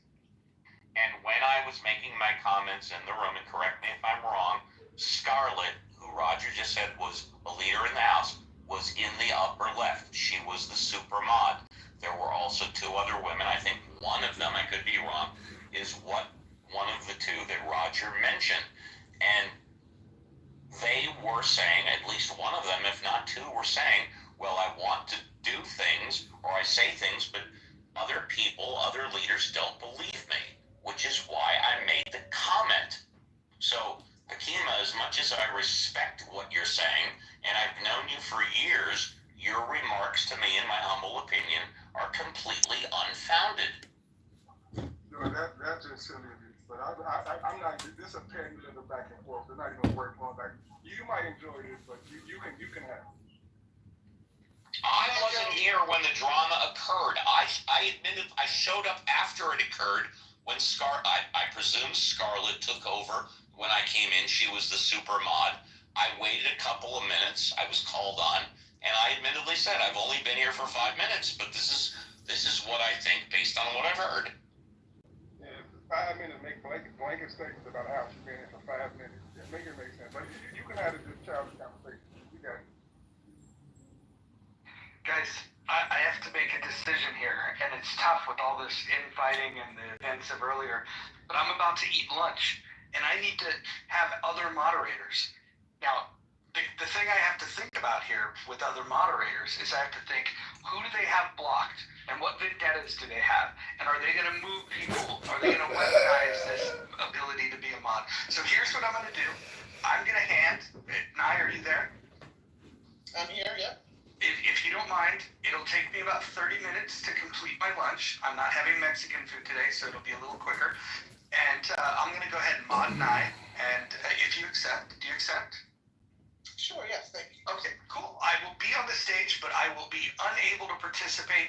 Everyone, please respect Nye. I will say this, if people get unruly and I hear about it later, I am not going to be happy. You're going to get a very cranky version of Mojo. Nye, you have it. I'll be back in about 30 minutes. All right, ladies and gentlemen, I did not participate in the poll at the top. Does Brad owe money? Because I don't know anything about that. But if y'all want to vote, there it is. And other than that, I prefer not to talk about the drama unless there are grievances that people still need to air out. The mic is open. Please keep it peaceful. Shout out to John. I love being part of your PTR social experiment. Keegan, I saw you coming off mic. Go ahead, Keegan. Yeah, so Nye, as part of the leadership for the House, as Mojo told us that you are, do you guys hold different standards towards different speakers? Because I've heard multiple people interrupt, but when I interrupted, I was kicked out. What are you talking about? Listen, I'm just asking the rules of the room, which I did not know there were rules until, of course, Mojo read it out loud, and then I read them as well. And I said, oh, okay, number 5 is you should not interrupt speakers. But Steve did, he said, well, I can't hear someone lie. I must speak the truth. I thought I was doing the same. Of course, KK came up and lied about the event that I was in the room for. And that's not what happened. And most people that tried to agree. But also I saw JB interrupted. And again, people were not kicked out. I was kicked out. When did I interrupt? You interrupted Diogenes when he was going on his little rant. And then again, Steve interrupted Akeem. So my question is there different standards for different speakers? Well, yes, there is. I'm sorry. I've got my mouth full, but I want to answer this one directly. Yes, there is. We prioritize kindness. We we prioritize intelligence, and we prioritize beauty. Thank you. Are you saying that about beautiful Mojo? You're probably on the bottom curve of all three. I think it's also important to know Keegan. First of all, when you were in the room earlier talking to Brad, I didn't even realize that was you. I recognized the voice, but I couldn't figure out who it was until later on someone said Theo was Keegan. I think it's also important to note that not just in this room, but any room you go into, if there's multiple moderators, everybody's opinion is their own. If people have grievances with other people on the app, it doesn't mean that all the mods feel the same way about that individual. And that kind of concerns me because of some of the messages I get in the back end about why are you there and why do you talk to this person and this, that, and the other. And so I think we all should remember that, especially the room earlier when it got crazy. There was, a lot of insults hurled at the women on the stage, like we're all a monolith. And, I just hope going forward that we can appreciate the fact that everybody's opinion is their own opinion. And if one speaker may have an issue with, if one mod has an issue with certain speakers, the rest of us, it's right, Sid, we don't all feel the same way. And notice, you guys, if you are in rooms that I'm modded in, when folks on the stage start talking shit about some of you nuts, I don't say a word. There's only been one person that I have verbally stated their name. I'm not going to say it in this room. I've said it too many times. This person who's harassed me on this app. And other than that, I don't have problems with anybody, especially people who hit me up in the back end saying this person is a racist and that and the other. I don't actually give an F, right? So let's move on. Peace in the Middle East. If we're allowed to say that, maybe not. I take that back. I don't want no smoke. The mic is open. Does anybody else have any grievances they want to air out? I have a grievance with you. Not you and me, JB. You're my e-boo, but go ahead. I'm listening. I got no grievances. I think you're the greatest person on this app, sincerely. Yeah, I don't have any grievances with you, JB. I absolutely adore JB, and I've told JB that one of the things I like about him is sometimes he'll pop in a room, curse somebody out, and then just bounce. I mean, if that's not leading character energy, I don't know what is. Shout out to all the leading characters. Go ahead, Holly. No, I just came off my flop because I'm driving. I can't see my emoji. I will say that I think Brad taught everyone a very important lesson today. That there's a lot of information that has been passed between each other on this app, and if you were to just listen to the sound clips or the sound bites of the most toxic communication, not from today, but I'm talking over the 5 years, and you were just to listen to it, you could still forget it and come to peace. But it is a roast app in many ways. It's like the Johnny Carson roast, or the Dean Martin roast. If you think that you are not guilty or worthy of being roasted, well, then you're definitely worthy of being roasted. But again, in the process of roasting others, you can roast yourself sometimes. And I believe that self-deprecation is an important tool to essentially reflect, but it shows intelligence if you're willing to be roasted and let it go, and it shows intelligence if you're willing to roast other people, and it's really intelligent if you're willing to roast yourself, because this is all just short-term dopamine, for a long-term problem, which is wisdom. And that's why I'm encouraging you to all join us after Roger's delicious lunch in the book club, where in the muff we will continue reading an ancient Chinese philosophical classic called the Tao Te Ching, written by Lao Tzu over 2,800 or 2,300 years ago. And I hope that team building experience, reading what's called a book or an external hard drive instead of having meaningless, endless, heated discourse, a book might be just what you're looking for. And we read some of it yesterday, and it was a great read. I encourage those with tensions and grief, and you kind of maybe, I say this very delicately, not directed to anybody in the room, but if you find yourself navigating this app and you're stuck on stupid at times, come to the reading today. I think you will find it quite healing. JB, go ahead. I was just gonna say, no, I just want to let you know that Sig and I are now could be taking applications and vet potential husbands for you. Oh, thank you. I definitely trust Sig and JB's opinion about who the perfect guy for me should be. Shout out Tebow. I'm looking forward. I'm looking forward to these potentials. Now, hold on. I gotta say something to Brad. Brad, are you there? Because I had Mojo said something earlier, and it got me to thinking, and I'm like, okay. So let me say something to Brad. When Mojo was like, what did he say? When he was using examples about people saying, I feel. So Brad, I apologize to you because I said twice some variation of I feel. You should not argue with women, and perhaps I should not have said that, right? I think because of the opinion I have of you, which is, I like Brad. It was probably not my place to tell a man how he should not, dole out his energy on Clubhouse. So I apologize for telling you, Brad, don't argue with women because it's not a good look. Because clearly, even though I felt like I should say that, in hindsight, perhaps not. So I apologize, sir. You didn't owe me an apology, and I'm not a cuddly guy. I don't really fucking care. Like, you've not offended me or pissed me off, and if we have clashed, it's there. I've clashed with Roger. I've clashed with a lot of people. I don't fucking care. It's not memorable. Except for, like, in the cases of, like, the Keegans of the world. You know, the guys that want to get up there and call women hoes. I mean, I can't wait to hear the stories about how, held and cuckolds are, all of a sudden fighting for masculinity in the world as their wives are getting, like, choked on dick. So, I mean, I have no problem going low with anybody. Like I said, Diogenes, again, and nothing. He's broke, clearly. He said he was going to come up, he was going to bring a gun, and he was going to face me.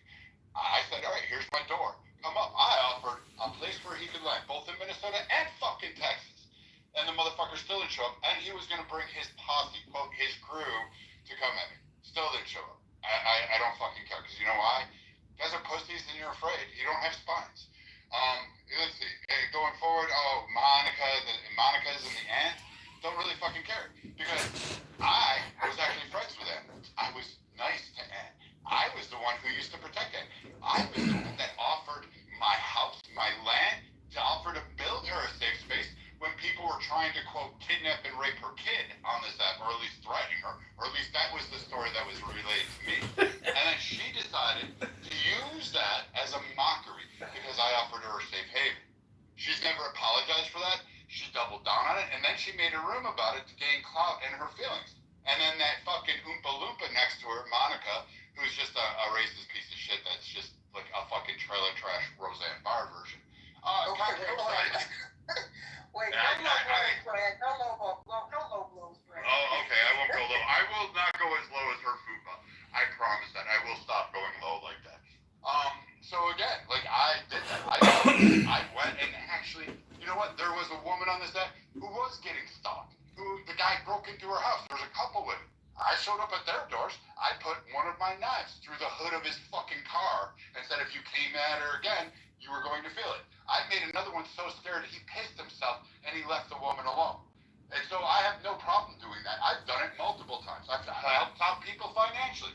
Diogenes asked for $1,000. I know he's broke, but you know what? I don't really feel like giving him $1,000. He wants to show up and try to take it. Go ahead. But you know what? I have helped people out to the tunes of thousands of dollars, like tens of thousands of dollars on this app. I've paid off entire mortgages, rental leases, fixed cars, paid fucking utilities, paid college loans, paid medical bills. In fact, I owe KK a fucking shit ton of money because I'm supposed to match every dollar that I give out to that. But I will never give one dime, one penny to Diogenes because he's a cuck, like Keegan. These two are cucks. So I'll just play that game back and forth and just laugh. And so who else wants to go? And I said, I don't need the bubble wrap. Everybody else needs the bubble wrap for me. So that should tell you that if you're all afraid and you're all nervous and you all think, oh, I don't want my feelings hurt, maybe you shouldn't throw stones from your glass fucking houses. Or I should say, your cavernous vaginas, since that seems to be the majority of what you feckless feelers seem to have. Thank you, Brad, for your very poetic submissions. Scarlett. I see Scarlett. Monica's off mic. I don't know if you want to speak, Monica. Go ahead. I think Monica's on speaking strike. She might be at work. But go ahead. Guys, this is not an official rule. This is just a NIE rule. Not that my rules matter in the house. The official rules matter. But I almost feel like a subcategory should be no white on white violence in the month. Please. Brad, thank you. Mic is open. No, wait. Could you say that again? I did not understand. You said no white on white violence? No white on white violence. So Anne has stated that she is not white because she made up some genealogical trait that she's now Lebanese. So she no longer considers herself white. So it's very fine to attack the walking hate crime between her legs and her actions. Okay, wait. Guys, I'm sorry I think Brad is hilarious. And I know I shouldn't laugh at things he says because it's outrageous. Brad, you're hilarious. Okay. Next, go ahead, Keegan. I see you're off mic. Go ahead. Yeah, well, I mean, my name was mentioned, so I do want to address something, which is that Bradley does like to act very stoic on the set, right? I'm here to protect the women, you know, and that's noble of him, of course. He says that, listen, when people are attacking and threatening Anne's children, he came on her defense because, of course, Brad thinks that threatening children is a bad thing on the set. Did he say that he was going to rape my daughter, who is 2.5 years old? Yes. But that doesn't matter because Brad loves children. Does he love them a little bit too much, in my opinion? Maybe, based off of his own words. But it's just really interesting. Again, the stoicism that Brad decides to display, but then when he goes in other rooms, of course, he does not display that stoicism the same way. So that's all I have to say. Great. So now I can respond to the guy whose wife's in Africa on a missionary work while she's learning all sorts of new things for 6 months while he can't even babysit his own daughter. Since you wanted to lay down some low blow shit. And here is the correct statement that I stated, you little fucking spineless fucking worm who can't even keep your wife happy with your own little tiny penis. She's got to go over there and get some booty jungle juice in her system. Since you raised this piece of shit, your wife's going to suck more black dick and then come home and kiss you with that mouth. How's that make you feel? Not too much on the BBC. Not too much on the BBC. Alright, so I'll stop there. So here's what happened. So Keegan does have a child, and he bragged about it, and he threw some shade at my kids and all that stuff. And I said, Keegan, don't worry, we'll send you the OnlyFans links of your fucking daughter when she turns 18. Apparently, Keegan thinks that's his little version and tit for tat of that. But this motherfucker walked around and said, what did he said? All sorts of shit to KK and several other women. And he thinks he owns it. But Keegan, again, your wife is getting gangbanged by a whole bunch of African guys and other priests and missionaries. Your wife's not studying to get God's help. She's in the missionary position just with 12 cocks on top of her. She's getting fucking doubled. She's getting double pegged. She's taking 2 in the mouth, 1 in the ass, and 1 up the vagina. And you know what? I'm laughing at this shit because you aren't even raising your own kid while she's getting all this dick. Your fucking wife's parents are. So you can't even be trusted competently to manage your kid, your wife, or anything in your household. You cockhelp. Like, that's all you are. You have no place in masculinity. And I, for one, never would have fucking sat on the stage talking about masculinity and then in the same fucking breath said my wife is going to do missionary work in Africa for 6 months. I never would have fucking even thought to say something as stupid as that. But your ass did. Your ass got up there and went ahead and did it. So please, when your wife comes back and leaves you because you're pathetic, weak, and you're a Walmart oil change sales rep, and she's like, I'm done with you. I found out what real dick feels like. I found out what real men are. She goes and finds a real man. Don't cry on the stage about how all fucking women are hoes, because quite frankly, you just can't stack up. I mean, again, you're just a feckless little boy who cries for mommy and daddy to bail him out because you can never be a man. I get it. I feel bad for you. Maybe you should turn gay. Maybe you should stay sucking Diogenes' dick. Okay, hold on. I have to chime in. Keegan, would you like to respond to these claims that your wife is getting digged down by the Africans? Well, yeah, of course. I mean, what Bradley course, is saying is not true, and he, of course, wants to show any evidence he can. Now, Bradley is claiming that he never said those things about my daughter. I'm deciding now, right now, at 3 p.m. tomorrow, Eastern Time, Standard Time, I will be hosting the recording of Brad saying that he would like to have sex with my daughter. I'm sorry, I don't want to advertise my own room, Mojo. Of course, I'm not trying to do that. Dio, hold on. Go ahead. You guys are interrupting my fucking lunch. I'm gonna get cranky here. I'm not comfortable with what you or Brad is doing here. You guys should leave the families out of it. You guys should quit trying to dox each other. You guys should just get a little bit more mature about this. Look, Dio, I think anybody that's ever been on the app that knows you knows what a piece of just shit you are. But nobody should be talking about your family.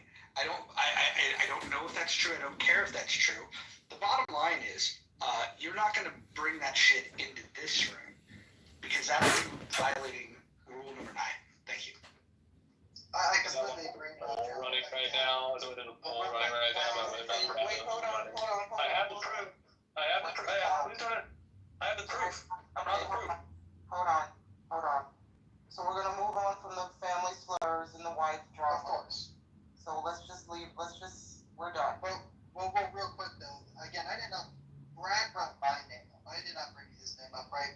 Again, I was not on stage doing that. Brad brought my name up, said that my wife was, of course, having sex in Africa. I never brought up his daughters in any recordings whatsoever. I never have. I never brought up Brad's family. Again, Brad has, not me. But this is what we do. I think that sometimes we play this game where we say, listen, what Brad is doing, everyone does. Well, no, Bradley does something completely different than most of us, which he does threaten us physically and threaten violence upon our families. But then again, tries to play this weird. And Mojo, I know that maybe my opinions that I hold on certain subjects you maybe disagree with, but again, I don't feel like I've treated you or Nye or even other people on this app the way that Bradley, even just now, kind of has shown you. Again, I'm just calling out the bad versions of us as individuals. We show each other the worst versions of ourselves at times, right? And Bradley shows the worst version of himself consistently over and over again. And one of those times, yes, it was the threat of sexual violence upon my child, who is 2.5 years old. It was not about her joining OnlyFans. It was truly about him having sex with her in a way that was gruesome and violent and terrible. So I wish Bradley would apologize, of course. Again, Bradley, you know I've never spoken about your Hey, I think you're in the matrix a little bit. Here's the thing, though. You're in the matrix a little bit. Hold on, let me just say something real quick. Oh, you could hear us, so it's just me? Yeah. Keegan, if you didn't land, go ahead and land. Yeah, here's my final thought, which is that, again, let us enjoy the troll aspect of this app. I do enjoy it. But at the same time, if individuals want to claim masculinity or stoicism or some form of version of that, they should be held to the standard that they can. Let's cut the NDAA by $400 billion per year and bring down our national defense budget to $600 billion a year. I came and protected you, Ann, because I know that that's wrong. But then you did it to me, so it doesn't actually hold any form of see fit. It's not a man of word. So that's all I have to say. And I appreciate this. It's sad, and it hurts. It really does hurt. Yeah, we need these kids out of it. Okay, wait, now Dianaji, is that how we're taking in? Dianaji? However you like. I'm just gonna call you D. Here's the thing. We don't want to fight D, so if you want to fight with Brad, can we not do that right now?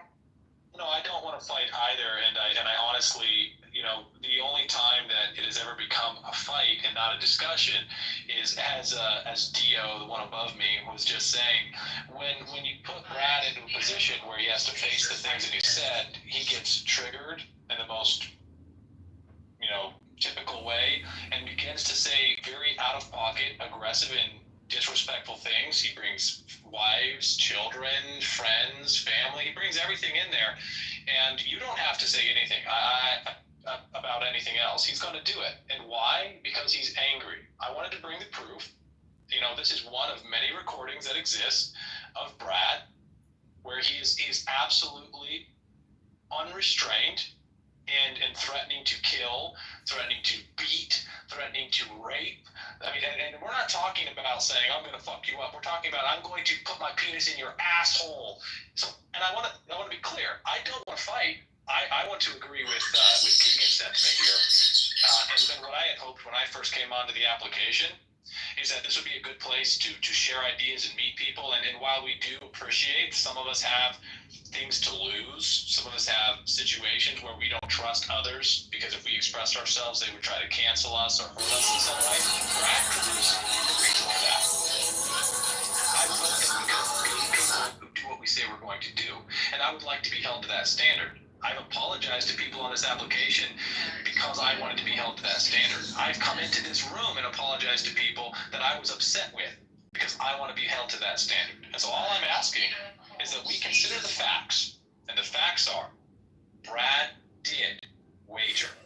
Brad did wager. And he should pay that money. He should be held to pay. He should be held to his word. I want to be held to my word. Sometimes I fail, and the people around me have to remind me. And sometimes I try to run from my duties and my obligations. But I'm less of a man when I do that. And I shouldn't respond with anger. And I shouldn't respond by losing my temper. I do like to lose my temper performatively because I think it's funny, but it's not because I want to fight. And at the end of the day, if anyone wants proof of my military service, if that's the difference for you, let's go ahead and arrange that. You know, at no point in any of the insane, vulgar, and unhinged ramblings that issued from Bradley did I not entertain every proposition he made for collecting the debt that he owed me. It even offered him on multiple occasions monetarily You free need some ways. new material, Diogenes! I don't need any new material. All right? I offered him multiple opportunities to get off that highway he'd gotten himself onto by running his mouth. I said, listen, Brad, if you don't have the money, you don't want to pay the money, there's some concern there. How about you just issue an apology? And then you know what he did? When Don't quit your day job! He said, fuck you. He said he engaged in vulgarities. He engaged in profanities. He engaged in graphic descriptions of the ways he wanted to hurt me. He wanted to hurt my wife. He wanted to hurt my loved ones. He wanted to hurt people that I cared about. No, slow down one mic. Listen, all right. I think that we can't have a clubhouse duel. I hate that we can't have a clubhouse duel between these men who are at war, and then we can bet on who would emerge. I agree. And I have This is a ridiculous waste of time! I have told Bradley, the original proposition, when Brad said that he would not pay the money, the original proposition was made that we should have a match where we have a sanctioned fight so that neither party can claim that they were being assaulted or battered under the state laws because they don't provide for mutual combat. Regardless, the only way to fight is to have sanctioned fights at gyms. I said we should do that. We can actually settle this. Since you want to hurt me. Diogenes, hold on. The city of Seattle, which is not far from where I live, actually does allow for mutual combat. So if you guys want to come to Seattle, we can videotape it and we can stream it. What do you guys think? Okay, I'll try to plan that, but I'm going to stick to what did happen, which is that he told us where he was. I told everyone where I was. We saw the halfway point was somewhere in Tennessee, and we agreed that would be fair. That if the issue for Brad was that he didn't want to pay his debt unless he had an opportunity to physically hurt me, that I would provide that in a sanctioned environment, but he would have to agree that he would sign the documents agreeing that he did make the bet, he did have to pay me the money, and then I would happily engage in consensual combat with him, sanctioned in a way that neither of us could claim that either party assaulted or battered the other person or attacked them or anything like that. And again, I see Sig, running his fucking mouth in the chat. Guess what, Sig?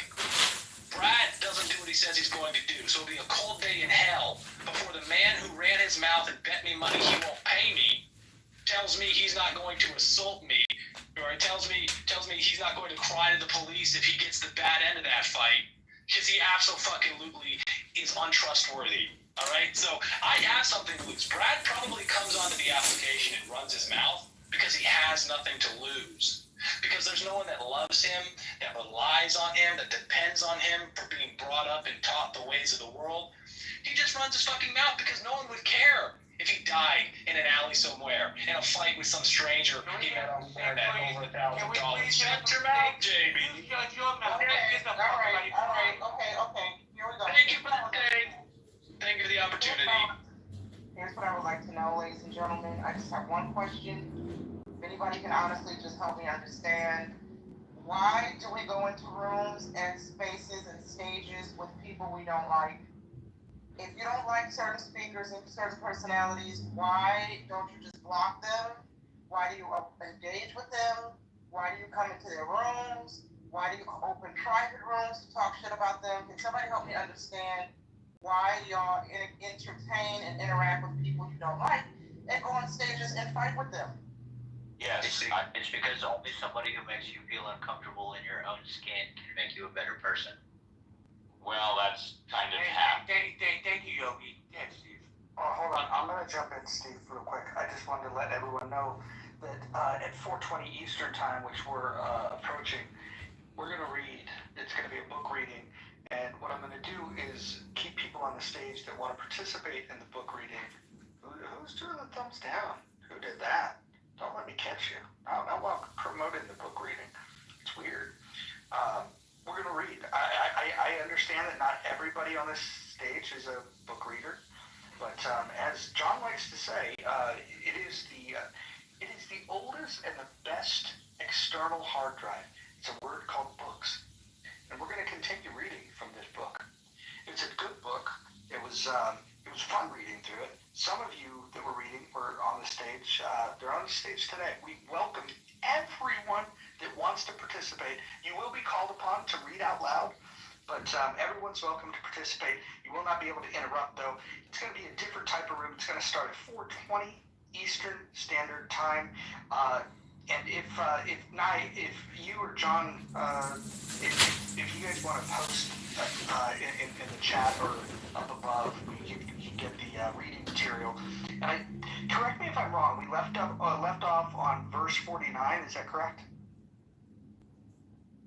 Ooh, I thought it was lower than that. No, it was about that. It was right up in there. I think we left off on verse 49. I remember feeling a particular kind of way because it wasn't exactly 50. So it was either 48 or 49. Anyhow. All right. Hopefully you guys are feeling better. Got a little anxiety out of the system. You know. I welcome you guys to come and read. Steve, I hope you could stick around for the book reading. I think your voice would be great in reading out loud. That would be amazing. Holly, I believe you know how to read. Jebediah, you've heard of books. You're welcome to stay. Yeah, you're all welcome to stay. You're all welcome to participate. Yeah, it's called the Tao Te Ching, written over 2,300 years ago. It's the second most translated book in human history. You're gonna love it. If you've never experienced the Tao, you can become the Tao by reading the book about the Tao. Instead of arguing endlessly about things and having heated discourse and road raging all the time on this app, try to read a book. You might like the experience.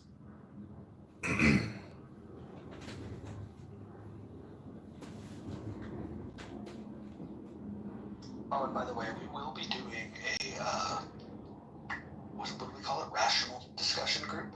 That'll start right after the book reading. We will be opening a room. 1:50 is when we open the room, but we begin at 2 o'clock Pacific time. That's 5 o'clock Eastern for those that need the conversion. Thank you. Yeah, I will say. If anybody's reading, John, sorry, I just want to let them know that I added the PDF link at the top. Go ahead, John. I was going to say, you've experienced Clown House up until now, but until you read a book with other people on the stage and you actually create something together, you really have no common bonds or desire to even like each other. But at least you can remember that experience of reading the Tao Te Ching with that person and, educating yourself. So in retrospect, when you ask yourself if it was worth it to be here for 5 years arguing and screaming and raising your blood pressure versus reading a book, you may realize that you are your own worst enemy. I don't know, that's just my opinion. I am complete. Hey, in the effort to piss Roger off, everybody in the room who don't know me and Roger was racing in the swim match. I'm really mad. But if no one believes it, please show up and bring your money. So y'all can be shocked, just like Roger would be shocked and dismayed. I will be wearing a onesie bathing suit for this event. I might lose, man. I just might lose. You come in a fucking onesie bathing suit. What's the problem with Speedo? Are they out? They're not popular anymore? I will say this about Akima, my personal experience, when he loses a bet, he pays up immediately. Thanks for anybody beat me in the bet, Steve, but thanks for vouching for me. I didn't say what the bet was or what I won. No problem. You mess with me anytime you want. Just for the record, I betted on Kamala, you betted on Trump, I lost. Clearly I lost. Oh, I hate that you made that bet. It was so obvious she was gonna lose. But God. Well, to be specific, it would be that Trump would win by more than 100 electoral votes. That was the bet, and I won. That wasn't the bet, Steve. The bet was just a straight up bet. You probably made it with somebody else. No, it was a straight up victory. I'll take your word for it.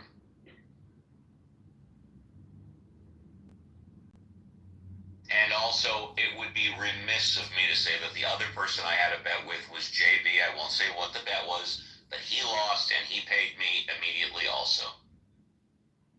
Well, I lost to you and Anthony. I offered to bet anyone that would take the bet, predicting that Trump was going to win. And the 3 different people took that bet, and all 3 of those people paid up. They didn't pay me cash. They all donated to my favorite charity, and they gave me a screenshot to prove it. So some people do pay the bets.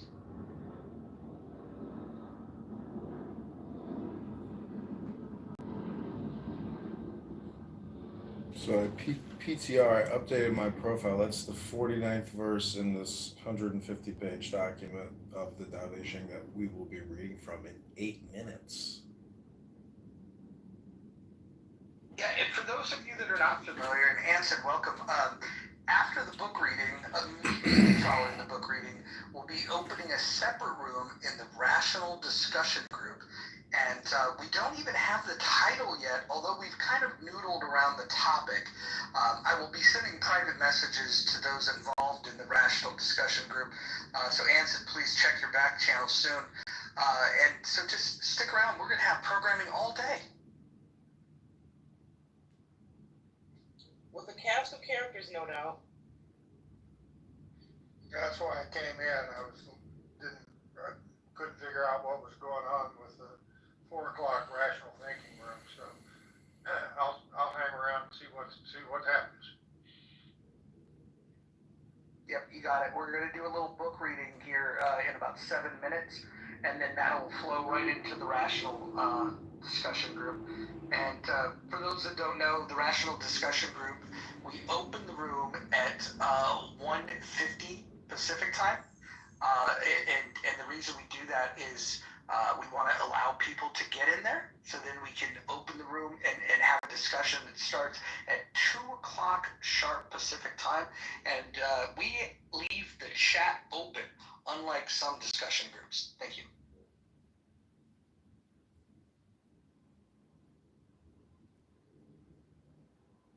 What are we reading today before the rational thinking room? Oh, John, this is your territory. So if you click the link above, you will get a PDF, and it's called the Tao Te Ching. It's written by Lao Tzu in ancient China. It's about governance, philosophy, psychology, wisdom, mysticism, philosophy. I think you're going to love it if you've never heard it or read from it. It's the second most translated book in human history. some interesting takeaways from yesterday's reading. Hopefully, we get a similar crowd that we can build upon. And when we're done with this book, we'll pick new books. The second book that we'll be doing is The Art of War. So we're gonna get through a lot of things. Eventually, we'll get to Twilight. We're noodling on the idea of reading out loud Huck Finn, just to challenge the sensibilities of certain people. But yeah, we're gonna be reading a lot of things. Very much.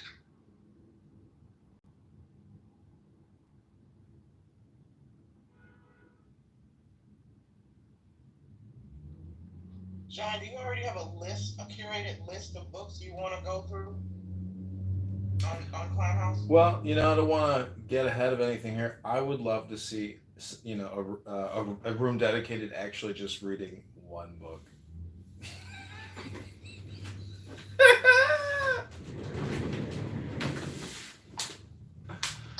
I would love to get us to all read Common Sense by Thomas Paine. It's a very short read, but it's a very important read. It's quite literally what led to the revolution. I don't know why Bhima would give me the fire. Thomas Paine was the one that started the revolution that led to the United States of America. And as an anarchist, I can't believe that you're in support of that, but it's okay.